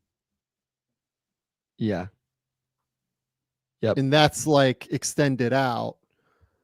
Yep. To 2030. I think that like they can move like the next pick, like if they want to. Like I think they might have like one available, but I don't even know that they do. And like I don't know if I'm giving up a first for Larry Nance. No, that's why I immediately went to the seconds. Like, could you piece together a couple seconds and then maybe one of the young guys that maybe Atlanta would be interested in, somebody, you know, one of these young guys that they have on the roster. Not the ones that are playing, like the ones that I guess aren't playing. But yeah. I mean, I'm just looking through Denver's, you know, first that they have out right now. They owe a 2027 and a 2029 to Oklahoma City is what it is. That's right. And then I don't know if they can move their 2031, even, to be honest. So yeah, no, they actually just might not be able to make a move like this. Yeah. Their flexibility is really, really tough. Unless they're willing to move somebody like a Peyton Watson or a Julian Strawther or something like that. But like Strawther's super valuable for them off the bench right now. Like his shooting is really useful. So I don't know. I don't know what they do. They don't have to, like they are below the second apron. Like they're not they aren't as limited as some teams like the Bucks and things like that. Right. But they are a little bit limited in what they can do. Would you move Strawther and or Watson or whatever for like a more established bucket getter off the bench? Like, let's just say they've just settled, you know what, we're going to be a middle of the pack defense no matter what. Let's try to be a top 5 offense and maybe go get one of the Utah guards. You know, you try to go like, what does Jordan Clarkson do for this team if he's the guy coming off the bench? Or what does Colin Sexton do for this team if he's the guy coming off the bench? Again, I don't know that they have the assets to get those guys, but maybe Utah would be interested in those younger players. And would Denver be more interested in some older players that are a little more proven in terms of being able to do those things? Maybe. I just don't know. Like, again, like I would imagine Utah probably wants like a real asset back for Sexton. Like Sexton is averaging 16 points, shooting 46, 44, 88 right now. Right. And really good. Yeah. Like he's been super efficient. Clarkson has not been great, but Clarkson also has an extra year. So like, is Denver going to be willing to take on the extra year? I don't know. I feel like they just might be a buyout team at the end of the day. Now that they've righted the ship, they're going to try and trust the kids to kind of let it roll. Yeah. It's hard. They're in a difficult spot asset wise more than anything else. The next team here that we should talk about is, who else did I say that I definitely wanted to talk about? Yeah, The Suns. The Suns. Suns were the other one. So the Suns have like a black hole at the center position right now because Yusuf Nurkic is not playing well. Yusuf Nurkic has been really poor to start the season, and they need to find some sort of answer there. The problem is that I don't really know who's going to take that Nurkic deal off their hands because he still has an extra year. And again, they don't really have any assets unless they're willing to move like a Ryan Dunn or an Oso or, someone like that. So they are also a bit limited in what they can do, but they need to find a center answer, in my opinion. Yeah, like that's what I think. You can look at these teams and you can find the spot that needs filled, and I think you can come up with names. It looks like their second round pick cupboard may be a little bit more full, but like you mentioned, that the problem with Nurkic is you have that almost 20 million on the books for the next year. Okogie is essentially the Kenyon Martin Jr., 8.2 with non-guaranteed in the second year. So you can add that money in there that somebody's not going to be afraid to take on. There's just not a whole lot else here for them. Yeah, there's not. And to do anything, they basically have to move Nurkic, or, maybe they might look to move a Grayson Allen. I guess that's not impossible. Grayson has not been as good this year as he was last year. Yeah. Yeah, and like kind of came in, if I remember correctly, with like a bit of an injury to start the season. So that could be what's going on there. Maybe there is a team that would be willing to do like Grayson and something for a big, like that could actually be like a reasonable construction. What if Atlanta is like, we just like Grayson Allen and we'll do Grayson for Larry Nance? Yeah. Yeah, I mean, Grayson, just the floor spacing off of what they are already offer. What's Bogdanovich? I'm not trying to put him in the trade. How much? Where's he at? He's still got a couple years. Yeah, but it's got to be for a big to me. No, I was just trying to see if I didn't know if Bogdanovich was getting close to the end of his contract where Grayson could kind of be the replacement for that role. But he's not. Yeah, that would be interesting. If they could, I mean, obviously if they could fit Larry Nance in there, that would make sense. Just kind of looking at Booker, Bill, Tyus Jones. I just wonder if Grayson is expendable. Like if you can go up and down the roster and be like, okay, we could survive not having him in this rotation of guards, wings, Royce O'Neal included there, and instead trade him out for the center position where we could really, really use some help. My first instinct was no, but as I just kind of look at the roster, I feel like they could probably survive that. The other issue is they can't aggregate salaries either. Yeah, so like you can't do Nurkic Allen and for like a big money big. I realized that after I said it that they wouldn't be able to do that. Yeah, I mean, maybe you could, in all honesty, like maybe you just like do a 2-for-2 or something like that. But yeah, I feel like they're in a tricky spot as well. I mean, maybe you do. Maybe you try and find an answer. I mean, the funny thing is there's no way they can do DeAndre, but like I wonder if you would do like DeAndre in a minimum for I'm kidding. Don't do this. I'm kidding. That'd be just as many issues for the Suns as what currently exist. That's amazing. We can't even put that thought. We can't even put that thought into the world. You literally just did, Sam Vecenie. You literally just did. I did. I apologize to all Suns fans. I wonder if the Nets, I wonder how the Nets are feeling about the Nick Claxton deal right now. Yeah. What's so to get to that though, Phoenix can't get to that. So like, what if you did like Nurkic and Allen for like Claxton and like Derek Whitehead or something? So that's sending out enough money.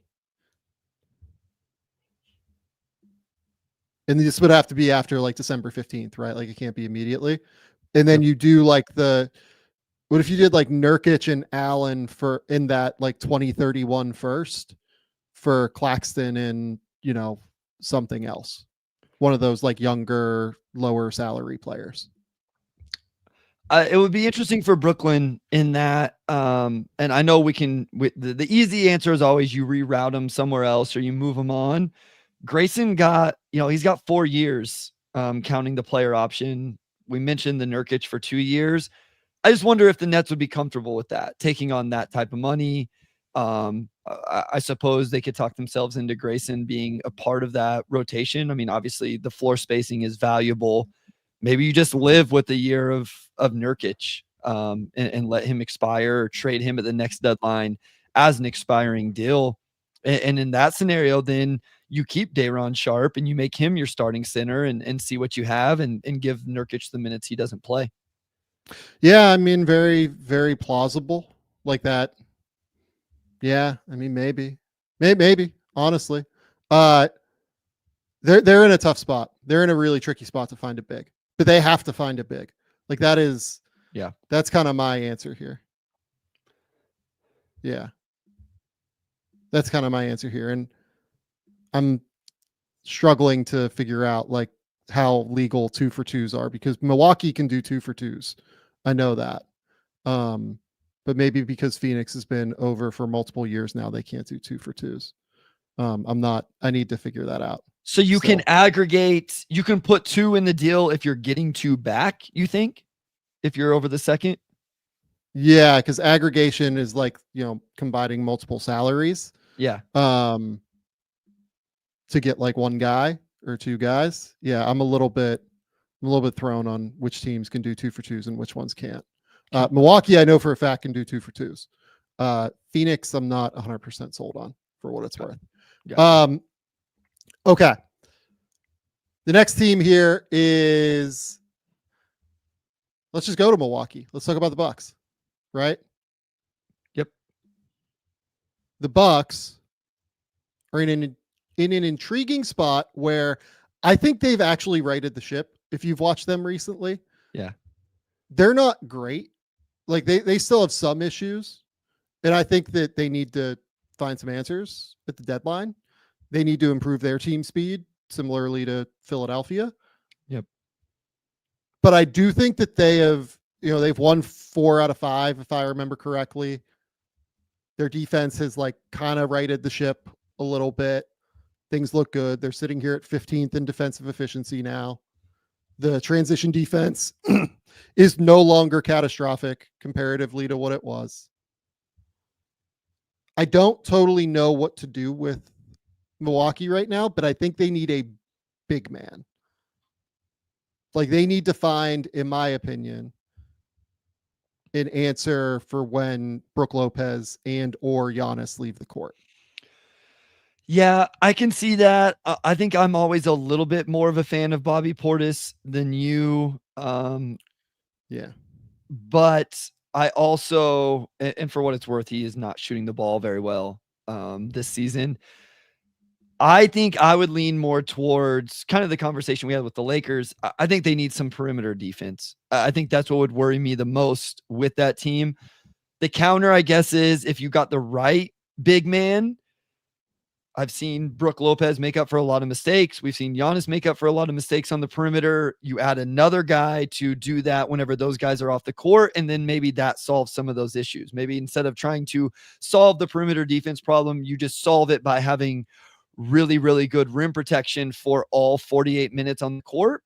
I can hear that out if it's the right guy, but it's got to be one of those two things. Either you have to have elite rim protection for 48 minutes, or you got to go find somebody that can take on some of these perimeter matchups that really nobody on the roster can right now, other than Andre Jackson Jr., who, has offensive questions. Yeah. So where I'm at with the Bucks is, this is the team that I think should really go hard for Larry Nance or Rob Williams.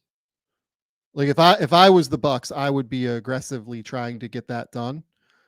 And the way that they can do something like that is like a 2-for-2. Where if I'm them, I probably am willing, because I have to try and win this year based on where I am organizationally, right? I have to try and get it done. I would do something like Bobby Portis and AJ Johnson for like one of those guys in like the other minimum-ish salary. I think that would like immensely help where the Bucks are. Yeah, that AJ is an interesting one, right? Because your pitch to, let's just work the Blazers there. So your pitch to the Blazers is you get AJ Johnson, a first round pick, young player to add to your young core for an injury riddled big man. I feel like that tracks. Yeah, but one that is like a perfect fit for what you do. No. I'm trying to think from the Blazers perspective. Like oh, you're getting the flyer on AJ Johnson. Yeah. Like I'm just trying to like wrap my mind around that. And the other big you said was Nance. So again, if you're the Hawks, you're getting that for a veteran. Yeah, okay. And Milwaukee doesn't have time for AJ Johnson. Like, I don't think that pick made sense anyway. That's not an indictment of AJ Johnson. It's just like, this doesn't seem to make sense for where they're at. So, yeah. That's right. This is just like fully dependent on what the Blazers think of AJ Johnson. Like, they might like him, they might not. You know what I mean? Like, yeah. If they don't like him, then like this deal like does not make any sense for them if they whatsoever. had AJ Johnson 60th on their board, they're going, well, no, now you're trading us Robert Williams for an undrafted free agent in our scouting department. That doesn't make any sense. So but maybe if it's not AJ Johnson, maybe it's Tyler Smith, you know, like maybe one of those guys they drafted over the last couple of years, Chris Livingston, AJ Johnson, you know, whoever, maybe the Blazers really liked. You wouldn't move. I mean, Beauchamp, I don't think makes sense for the Blazers. I mean, he has his option decline too, so like that doesn't totally work. Andre Jackson Jr., I feel like the Bucks should try to keep trying to make work. Are we on the same page there? Yeah, for sure. He's useful for them on defense. And then AJ Green's been super like AJ Green, they can't move. Now he's important for them at this point. Because he shoots the ball too good. Well, yeah, he shoots the shit out of the basketball. And man, I don't know. Have you watched him like at all recently? I didn't see the most recent game where he really went off. And then they played the Pistons. He didn't play in that game. So I didn't see him in that one. So he's like defending pretty well. Okay. He's not like I'm not going to sit here and tell you he's like some stopper. You know what I mean? No, I got you. Like Jalen Green tried to size him up a few times and like he held his own. Good. For sure. Nice. He's like, I would be playing him over like Taurean Prince, DeLon Wright, like all those guys, like pretty easily. Honestly, it wouldn't even be that hard of a decision for me right now.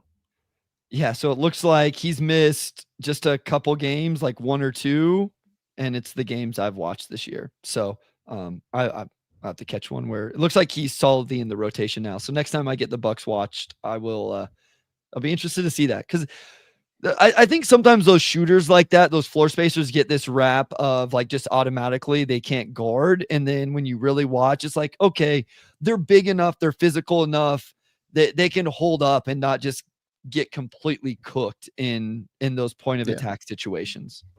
And here's the reason I like this deal. So Larry Nance and like David Roddy, Garrison Matthews, whoever you want to move to the Bucks here for Portis and AJ Johnson.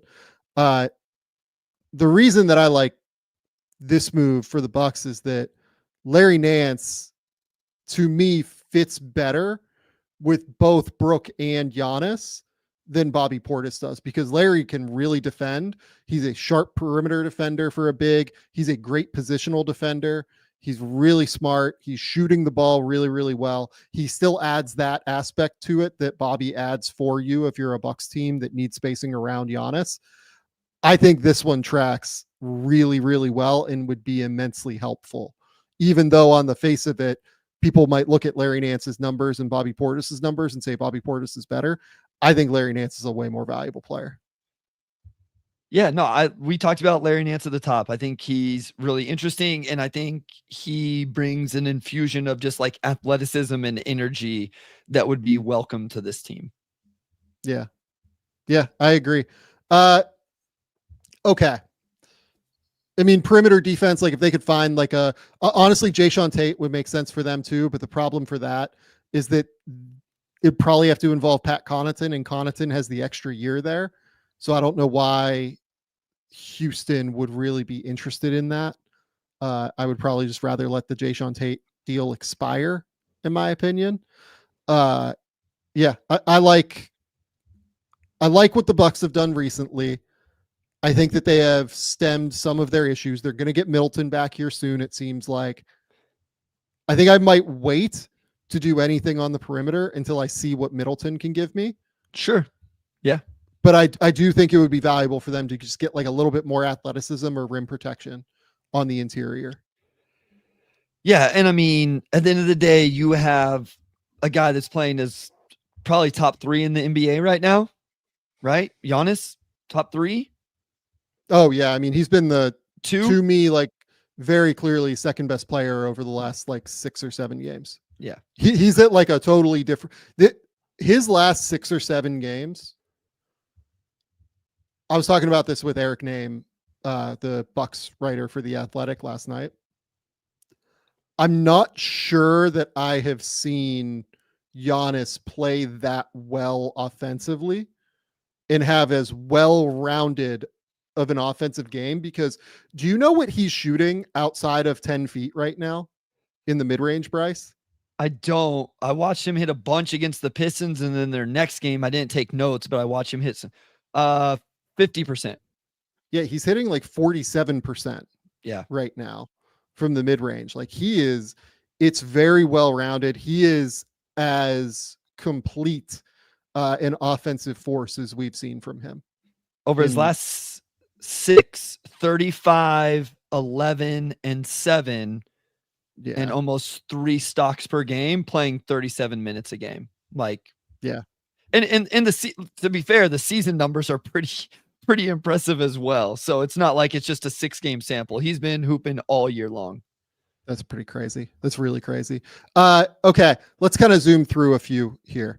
The Cavaliers are a team that should be trying to go all in right now. It seems like, they're all the way up to 16-1 now. They look great. Yep. They have guys like Max Strus who will be coming back to help out on the wing. I think they could probably use one more just like front court body. Yeah. I mean, again, Larry Nance is like the ideal player for them. Can play with Jarrett Allen, can play with Evan Mobley. Evan Mobley, like, would have no issues doing either of those things, would open the court in like a real way for Mobley, to where you could like really just pick and roll with Mobley at the 5 like all the time with those guards. I think they should like really go pretty aggressively if they can to get Larry Nance. Yeah. But again, like here's the last thing I'll say on Nance. We've brought up Nance for like 5 or 6 teams now. He's going to go for more than what people think if he gets traded. Yeah. I wonder if they could be a Robert Williams one. Do you like his fit with there as well? Like, I just wonder, just because, okay, we'll bring him in. It'd be a luxury. If he ends up injured, we end up okay. We don't have to play him as many minutes as like, so I just wonder about him. I would just say, like, this team looks really good. We've talked about it. We broke it all down. You just mentioned they still have Strus coming back. Ty Jerome has been awesome. You text me like, hey, Bryce, what are we going to talk about on the next episode? And I just said Ty Jerome. That was my answer. Also, I thought Evan Mobley was awesome in that Celtics loss. I know they lost the game. I thought he was awesome in that game. So they look really good, but I'm with you. I think as you just look at the roster, adding somebody just a little bit insurance in the front court, even if it just gets you through the regular season, I think would be helpful. Yeah, just one more body, I think, that would give you just like a little bit more flexibility to be able to go out in the playoffs and make an impact. Okay. The Celtics, like I would imagine they're just going to run this thing, and let it rock and see what happens. Maybe a small move like a Jayshawn Tate kind of player just to bring him up, but Like I feel like it's something like that. It's not a big swing to me. Agreed. The Knicks, I mean, again, another team that I think could use Jayshawn Tate, and would really like make sense for him as a player. The Knicks just need a few more wing bodies to me, not guys who can start, but guys who can just come in and eat up minutes at the end of the day on the wing. Yeah, we've talked about their depth ever since the moves were made. I realize, like they got to get Mitchell Robinson back, but that doesn't help the wings. They have all these little guards off the bench between Deuce and Cam and Kolek and all of that. I mean, even like Hook Porty, who, I think we're probably, you especially like and think maybe could eat minutes. That's not a wing. Pakum Dadier is not ready. Precious, like these are all bigs or little guards off the bench. Whenever you get past their starting five, as good as they are on the wing in that starting five, they don't have a whole lot of depth at that spot. And seems like they could use one more body to be in the rotation.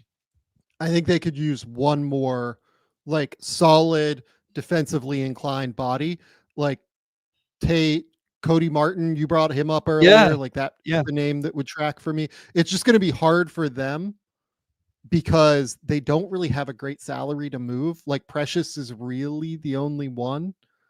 Yeah.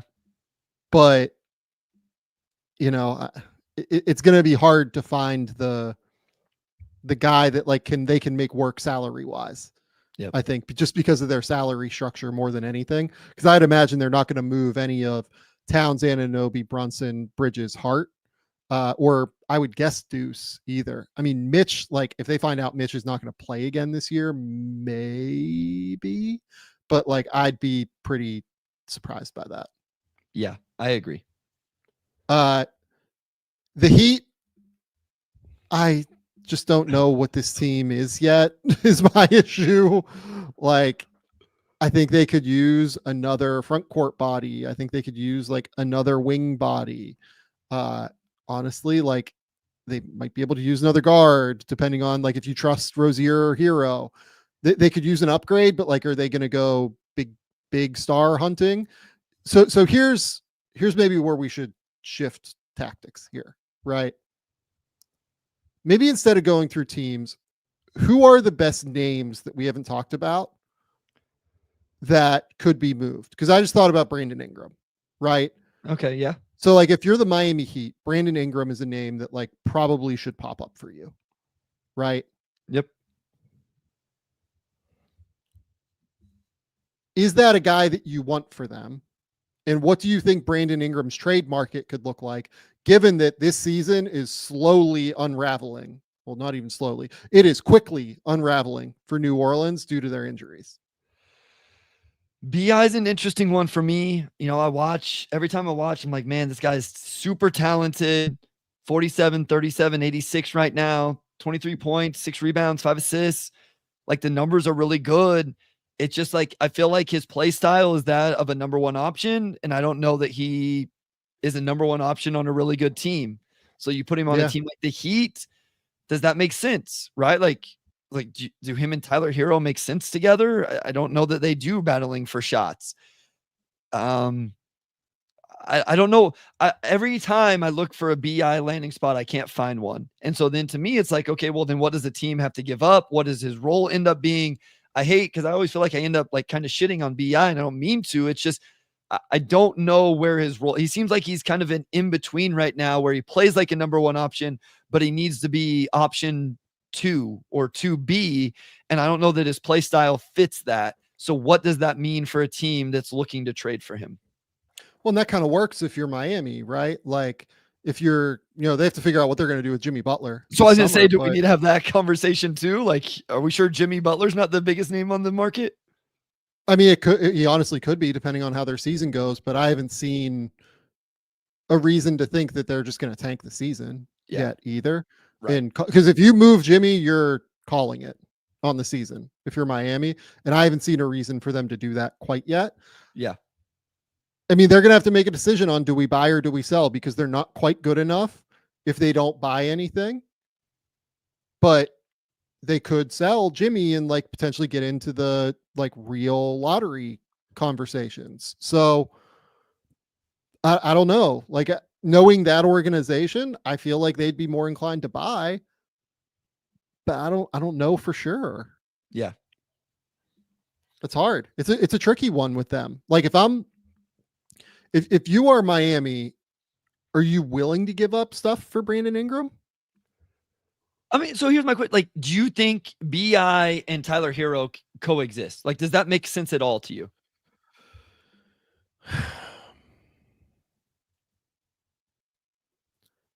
Not an immense amount of sense, I would say. Defensively, I feel like it would not go well. So, like, that's where I'm at as well. So, to me, you're essentially trading BI for Hero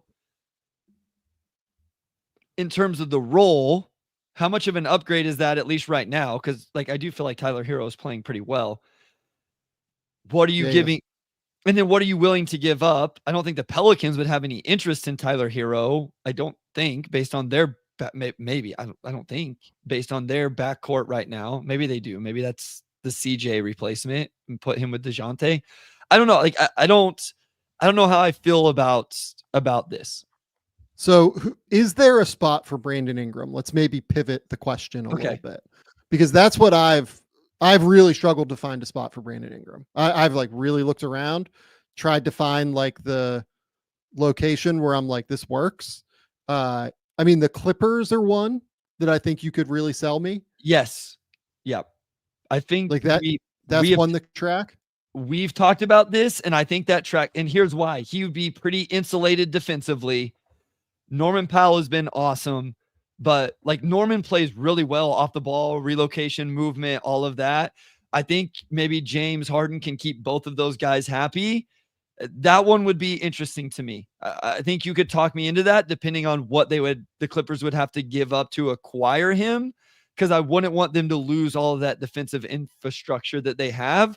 But you get real wingy and interesting there, and all of a sudden have enough. Like, I've joked about playing Jordan Miller for the Clippers so they had enough scoring, but it was only kind of joking because I felt like that's a good defensive team, Sam. Like, I believe they're top 10 defensive rating. BI for the Clippers would be interesting to me. And maybe that's a guy then you sign up long-term and just say like, hey, I don't know what they're going to do with Kawhi. That would be an interesting offseason for them as well. Harden player option and BI expiring. Yeah, I mean, it'd be fascinating to figure out what they would do. But I mean, here's the real issue. Do you trust Brandon Ingram more than you trust smoldering on fire, incredible Norman Powell, who's averaging 23 on 49, 49, 82? No.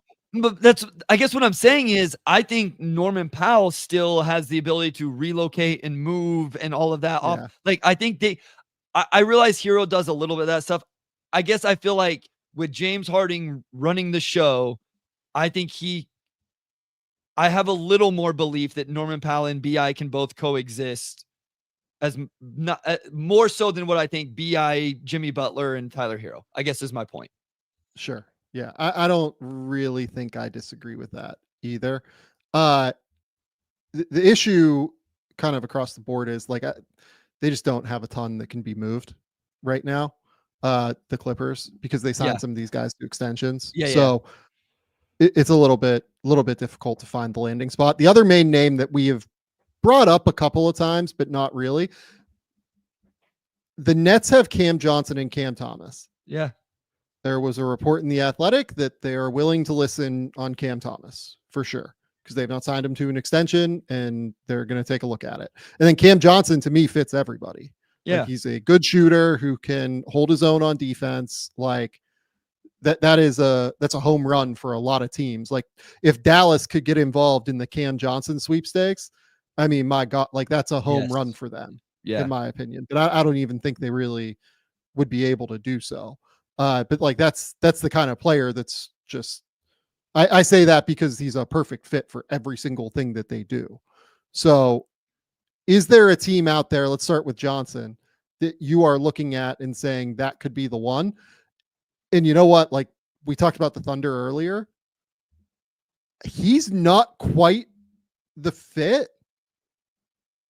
but like, he's not the fit I was explaining earlier, but he is like a little bit bigger and he is an unbelievable shooter that would space the court for Shea and for J-Dub and all those guys. That's more interesting than what I thought maybe originally. Yeah. What about Cleveland? I know Strus is coming back. Do you even want to change anything there? Slide him into the 3 with that starting lineup, and then just let Strus come in off the bench and work his way back in? I mean, that could be fun, but I guess they could do like a Coro, but they don't have a lot of their picks because of the Mitchell deal. So, I mean, Cam Johnson's going to cost like a good first round pick and probably an interesting prospect. What about the Warriors? We've talked about them in terms of like they have all of these guys playing, but eventually it's going to come time to consolidate and kind of, shrink that rotation down. Could they put things together? Like, I don't know if the Nets would be interested in Kuminga, like his contract situation. I don't know what that means for teams' interest, but the Warriors are a team that I think is interesting in a lot of these names. When we talk about bigger names, Cam Johnson's not a star, but bigger names, higher profile players. I don't mind that. Actually, he would really work with the Warriors too. Like, he would really fit that and be kind of a home run for them, I think. And they have the ability to do something because they have this like expiring D'Anthony Melton deal now, and D'Anthony's not playing this year. I'd say, yeah. So D'Anthony, hopefully he heals quick. Yeah, I hope he gets back. I mean, you could do something like, Gary Payton II and Melton and picks for Cam Johnson, and that gets you home salary wise, I think. Yeah. I mean, they just have a lot of. It'd have to be like something else. You'd have to include like something else slightly, but they just have enough guys that it's like, I just think they have enough guys. They could make it, they could figure it out. And then you have some real floor spacing on that team, which we know with the way they play is dangerous. Can I throw out another name? Oh, go ahead. Yeah. Go ahead. Well, Zach Lavine. Lavine's a good name. Yeah. He's played really well this year. Their problems are not his fault. Yeah. I'm just curious where, I know all we've talked about is him being a negative asset. Maybe he still is because the contract is so big and, the injury history in general, but that man is shooting 51, 43, 80, 5 rebounds, 4 assists. I think it's an interesting name. I realize the contract is still, 2 years after this year with the player option. I just wonder if he gets more interesting for teams as that contract gets shorter, and if he can play this way for the rest of the season. Yeah, my issue is I'm not sure who the team is. Yeah. There. Yep. I wish I could find one. I just don't know that I have yet because it's $43 million. It's a big number to match. I mean, would the Pelicans do something around like CJ McCollum in picks, maybe? That would be interesting spot. You have him very insulated defensively on the perimeter with those other guys. It probably wouldn't cost a lot of picks. I'm not saying it'd be a lot of picks, but I think that given that CJ does not look like a particularly positive asset himself right now, but you do reduce 1 year on the contract, obviously. That's the Pelicans are not a terrible spot there. Then you're looking at DeJounte, Lavine, Herb, Trey Murphy, Zion, and then you still have Ingram. But if you're going to do that, you have to move Ingram, obviously. What if there's just what if there's just a Lavine Ingram swap? Perfect. I love it. Let's just go nuts. Maybe the Pelicans just want to extend out that runway a little bit. Yeah. And the Bulls just want to do what the Bulls do. They want to trade for Brandon Ingram and then let him leave in unrestricted free agency. Oh my God. That's a terrible idea. It's a terrible idea. That's why they're going to do it. By the way, if Nikola Vucevic keeps shooting the ball this way, he has to become somewhat enticing to somebody, right? Dude, did you watch the game against the Bucks last night? Yeah. It was a parade to the rim for Giannis last night. So here's what's frustrating about that. I had to watch him actually absolutely cook the Detroit Pistons because he's been unbelievable on offense so far. He's been so good. It was so frustrating to watch because it's like, guys, it's not like he came in shooting 20% from three and surprised you. He's 45% from three. Why does he continue to get good looks? And my guess is you could figure out why in one guess. So, but we haven't talked Kuzma. We haven't talked any of the Bulls guys really outside of Lavine and Vooch now. Utah has a couple of, look, like Walker Kessler, I guess, is like a name that keeps coming up. I mean, that's a name for the Lakers to me, like Walker Kessler. Well, what about Valanciunas? You brought up Kuzma. Is Valanciunas, is that, he can't get moved until December 15th, but not bad. I think Jonas would make sense a lot of places as like a backup big. I think he should probably be starting, if I'm honest, for them. I don't know. I'm definitely interested to see what the Wizards do. Yeah. Because they have like Brogdon, who's on an expiring now. They have Kuzma, who's on this like descending deal. I don't think anybody takes Jordan Poole at this point. Valanciunas obviously is, a 10-year or $10 million, 3-year deal per year, basically. They have some names that they could look to move. The Hornets, I just don't know what the Hornets will do with some of their guys. Hey, another name, bucket, Anfernee Simons. What do we think there? If I was the Blazers, I would move Simons. Yeah, for sure. I've always been interested in the Magic as a landing spot for him. Yep. And I wonder if, given how poorly KCP has started, I wonder if there's something around the idea of Simons for KCP and like a pick or something. Interesting. And to be clear, Simons has not started particularly well either. They've been better when he's been out at this point. I still think that he can be like a real microwave volume scorer who can be useful, but there's something there, I think, that could be interesting, at least. Yeah, he's always been a name there just because of, again, you can insulate him with all of the defenders you have on that team, and it helps with some of that scoring punch that they need. So the Blazers are going to be an interesting team between him. I don't know who's willing to take on the Jeremy Grant contract, but you have Jeremy Grant. You mentioned DeAndre Ayton. He's down to just, one more year after this year on his deal. We've talked plenty about Robert Williams III. So I think they're a team that could drive the trade market as well, depending on which path they choose to take. Yeah. Yeah. Look, it could also be just like maybe the Magic keep KCP and do, they have that weird Jonathan Isaac deal. They have Cole Anthony and Mo Wagner. They have Cole Anthony and Goga Batadze. Like they have a lot of ways that they can aggregate salary at this point. And they're pretty locked cap wise. Like the Magic could be fairly aggressive.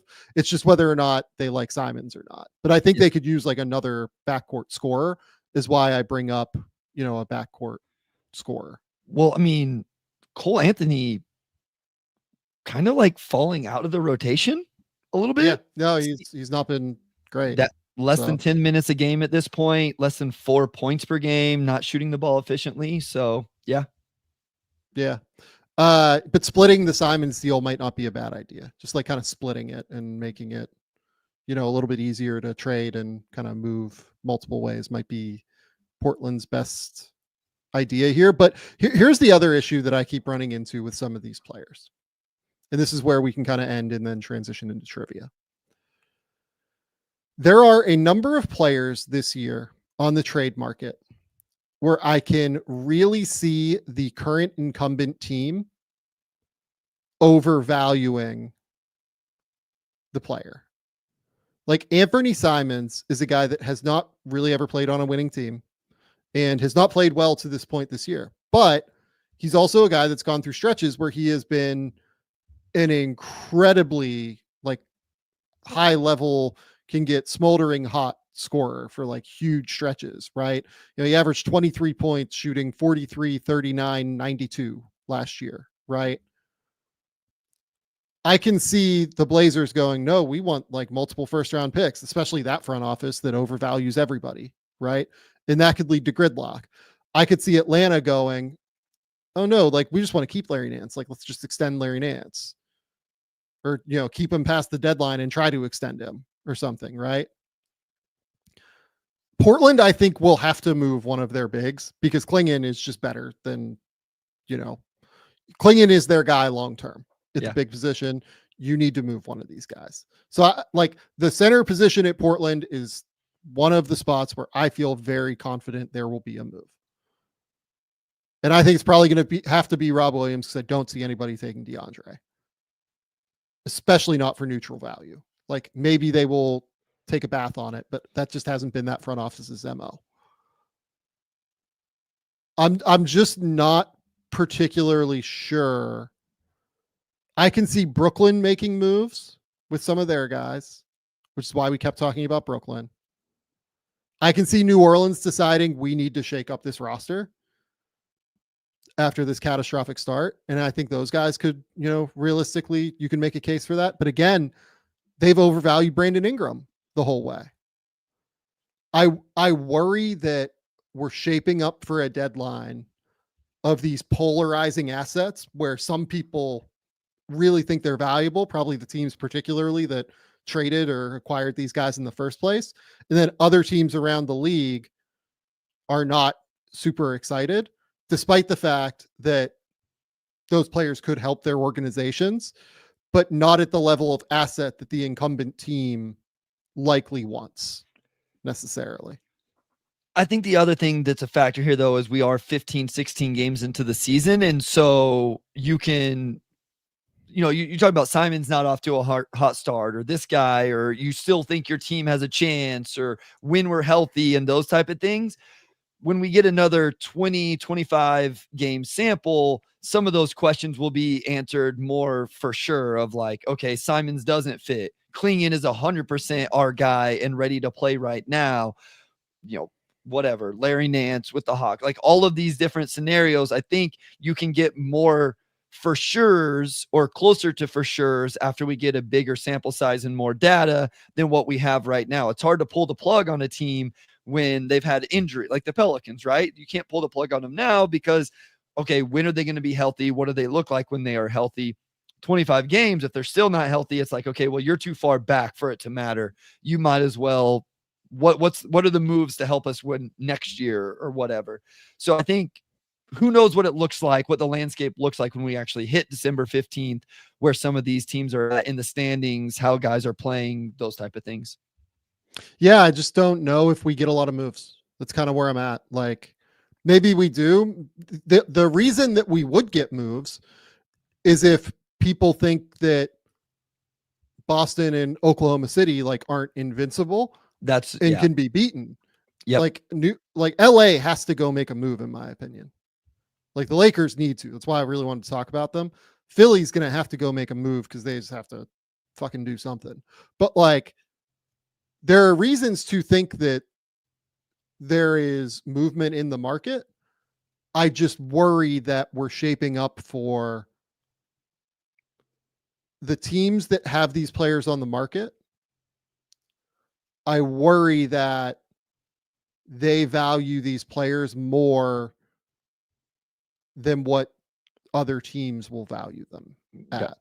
Sure. Because it's a lot of, and look, it's like a lot of the same players on the market that have been on the market for a while, like Simons, Ingram, like they haven't gotten moved for a reason yet. Sure. Right? It's because they're being overvalued. Yeah. So yeah, I'm intrigued to see where it goes for sure. Yep. Okay. Let's turn it over to you for trivia. All right. You are solo tonight. So I told you I would lower the number of players just a little bit, which could make it harder, could not. I think some of these are going to be easy for you. So before games played tonight on Thursday, 63 players were averaging 1.2 steals, and 23 players were averaging 1.2 blocks. But only 7 players were averaging both 1.2 steals and 1.2 blocks with 10 or more games played. I do have to start doing a games played caveat now that we are this far into the season. So 7 names, 1.2 blocks, 1.2 steals, 10 or more games played. This is going to be incredibly difficult, Bryce. I think you're going to get 4 names very easy. Okay, Evan Mobley would be my first guess. Evan Mobley is not on this list. I assume that has to be the steals. So, yeah, 0.9 steals for Evan Mobley. That's annoying. Okay. Is Jaren Jackson on this list? Jaren Jackson Jr. I have it filtered by points, so I won't say what spot. Jaren Jackson Jr. is on this list. 1.4 steals, 1.7 blocks. Okay. There's one. Is I don't think Dyson Daniels is on this list, is he? No, and he was the one that inspired it. And I was so mad that he didn't end up on it because I was like, he has to be 1.0 blocks. He should be on the list just because he averages 3.1 steals. But unfortunately did not get him on this list. Okay. Is Shea on this list? Shea is not on this list.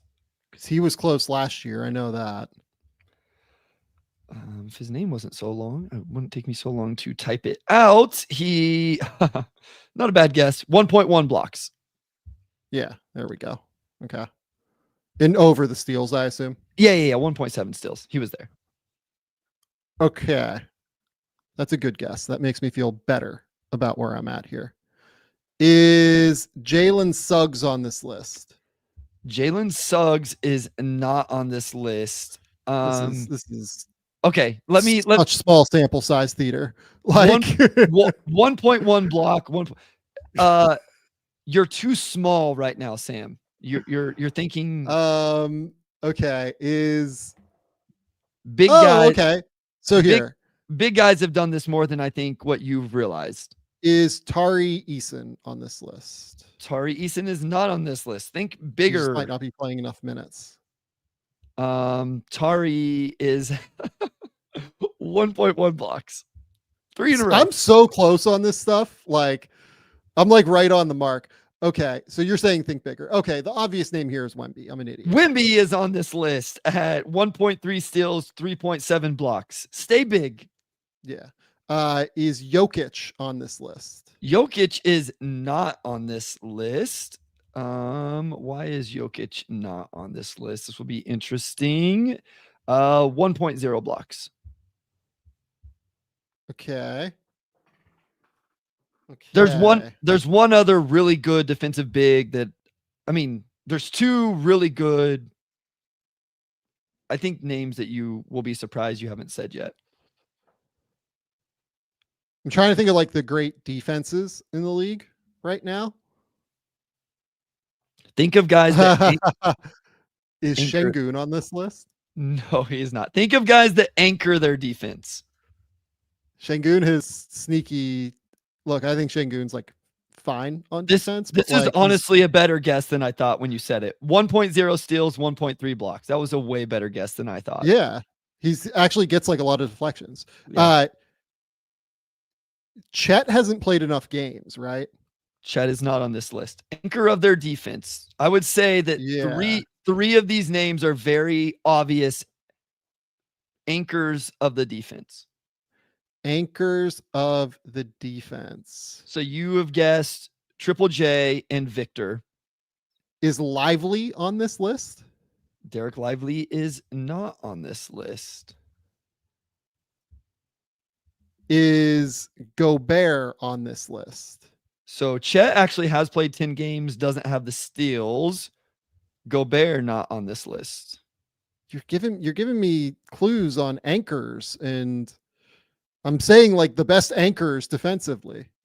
You haven't said 3 of them. Okay, this is an obvious one too. This should have been Wemby, and this guy should have been my first 2 guesses in all honesty, along with Jaren Jackson. Anthony Davis is Thank almost you. certainly gonna be on Anthony this. Davis, 1.3 steals, 1.8 blocks. Yeah. So I thought you would definitely get Jaren, Wemby, AD. There's still 2 more names that I don't think are crazy to get. I think you're overthinking the steals.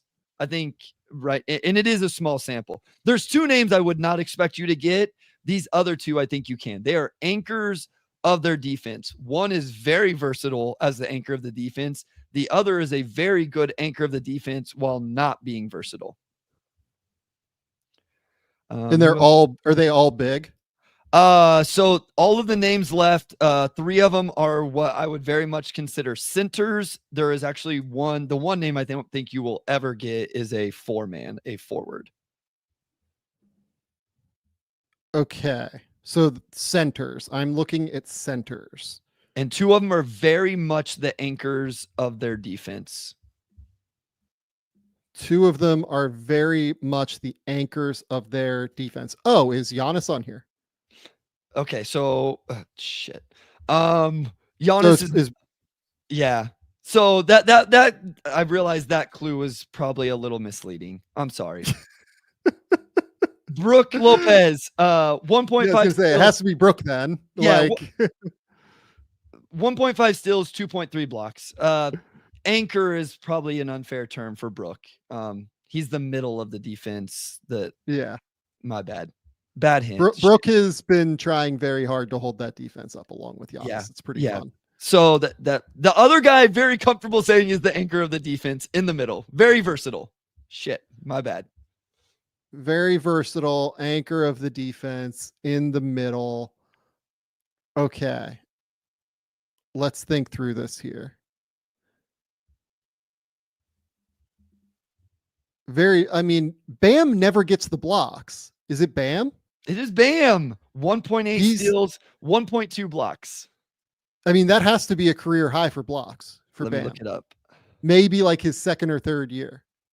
So these are all the names I thought you would get now. That's a great call, Sam Vecenie. He had 1 year where he averaged 1.3. Every other year has been below 1. Well, yeah, like he never gets the blocks is why I actually thought of Bam very early. It's just like he never gets the blocks. Yeah. Okay, and you said versatile 4-man. No. Oh, no. I said Bam. No. I said Bam was versatile anchor of the defense. What you have left is a true 5 that we actually talked about on this podcast, and then a 4-man, a forward. I would not. Yeah, I don't think you'll get that guy. I think you could maybe get the center that's left. My guess on the 4-man, just with the way Atlanta is playing super aggressive, is Jalen Johnson. It's a really good guess. It is not Jalen Johnson. I love that guess though. Jalen Johnson, 1.5 steals, 1.1 blocks. Really good. I'm so close on this. I feel like I'm not doing as badly as what it feels like I'm doing. No, every guess has been really good in terms of like a lot of 1.1s. Is Jarrett Allen on this list? Jarrett Allen is not. It is an Eastern Conference center, though. It is an Eastern Conference center that we talked about on the podcast.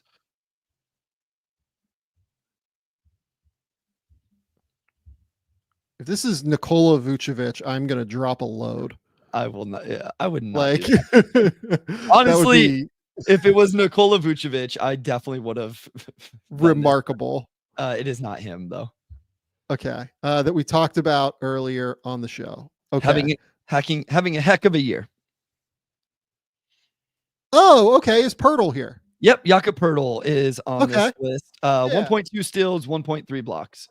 So looking at this now, Jakob, well, he was always going to be a tough name. And Bam, and then the final guy are the ones. Like AD, I thought you should have got.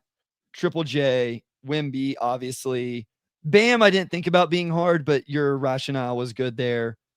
Brook. And then this final one's like impossible. The The final one is impossible. I love these like random defense first fours though. Yeah. So I wonder how impossible it is here. Huh. I don't.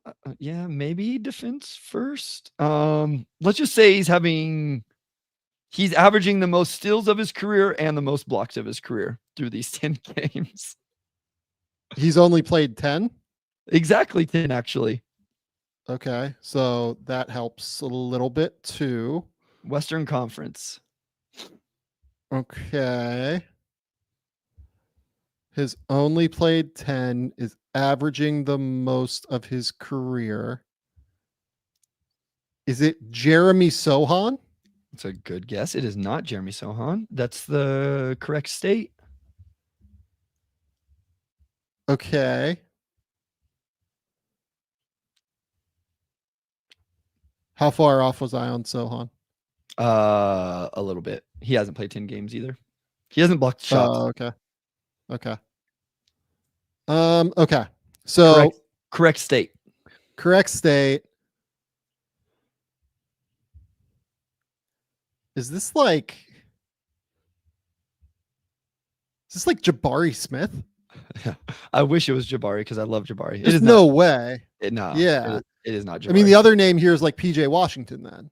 PJ Washington is the answer. Because like I'm just thinking through like fours, and I guess Jabari over PJ because I mean the other name I almost guessed a men earlier. When you but then when you kind of laughed off Tari, I was like, okay, it's probably not a men. Yeah. So curious. I feel like you went small to start the guessing. Yeah, I'm an idiot. That's why. So were you just kind of locked in on like guys that got steals and you felt like you needed to hit the steals first? Is that what it was? Or I was trying to think of great defenders. I mean, I think my first two guesses were Mobley and Triple J. No. So, you started with bigs and then you very much went to the guards, which I guess just kind of surprised me. Yeah. I mean, honestly, my next guess before you said what you said in terms of think big was going to be Derek White. Yeah. I just looked his up. Your point. Yeah. He 0.8 and 1.1. Like, oh, wow. Yeah. He doesn't even get there on blocks, actually. I think he was there last year on both. He's pretty close. If not 1.0 and 1.1. Interesting. I feel like he doesn't get blocked. I guess maybe he doesn't get blocks. Yeah, I said Suggs. I said, who else did I say? I said Tari. That was one. Yeah, and then I told you needed to go even bigger. Yeah. It's just I think we remember these guards and their block shots, but it still ends up being like 1 or 1.1 per game, and it doesn't quite get there. So yeah, I feel like I tried to think like versatile. Sure. More than anything, but you're right that like, and then I said like Jokic at 1.2. Let me see how many years he's done it, because that one makes sense. Yeah, because he gets just like a ton of deflections. And Şengün, I said Şengün too. Yeah. Blocks. Jokic has actually never done the blocks. Yeah, that doesn't totally surprise me. Yeah. So yeah. Doesn't totally surprise me at all. I wonder how many times LeBron has done it. Oh, regularly, but he's not been particularly active on defense this year. So, fun stat, LeBron James never averaged 1.2 blocks in his career. Really? I never would have guessed that. Same. That's pretty wild to me, actually. Yep. That's actually really wild to me. Yep. I would not have guessed that either. I would have said, I would have guessed multiple years. I would have guessed like 7 years. Like forget like multiple years. Like I would have guessed a lot of years if he did this. I should have done an over under to see. Yeah, I would have honestly anything under 7, I would have said over. That'll be a fun one. I need to do that one time, is just do an over under on, okay, how many times has this player done this? And and have you and like how many years does Kevin Durant average over under this many points, and have you and Andrew go back and forth. That'll be fun. That's a good one. I like that. Yep. Okay. Bryce, tell the people where they can find your work. Tell the people what's going on. Yeah, at Motor City Hoops on Twitter and Blue Sky. If you've made any sort of move over there, post on both. The Motor City Hoops Substack. If you want to read Pistons content playing tonight, so I'll have one out tonight or first thing tomorrow. Pistons Pulse podcast. If you want Pistons podcasting content. Otherwise, Game Theory podcast with the Sam Vecenie. Go to The Athletic, keep me employed over there. Go subscribe to the YouTube channel, Game Theory Podcast with Sam Vecenie. Go follow all of the Game Theory socials, Game Theory Sam V, X, Twitter, TikTok, Blue Sky, Threads, Instagram, whatever it is you're using, we're probably up there. Our fearless leader here at GMAC is doing an unbelievable job of making sure that those are well populated. Is maybe the word I'm looking for here. We will be back on Sunday. I probably will not. In fact, I'm definitely not going live tonight. I know that. And then I think that it'll just be Bryce and I on Sunday next in terms of the show. So nothing, no post game tonight or tomorrow for sure. So that'll be it. Until next time, we'll talk soon.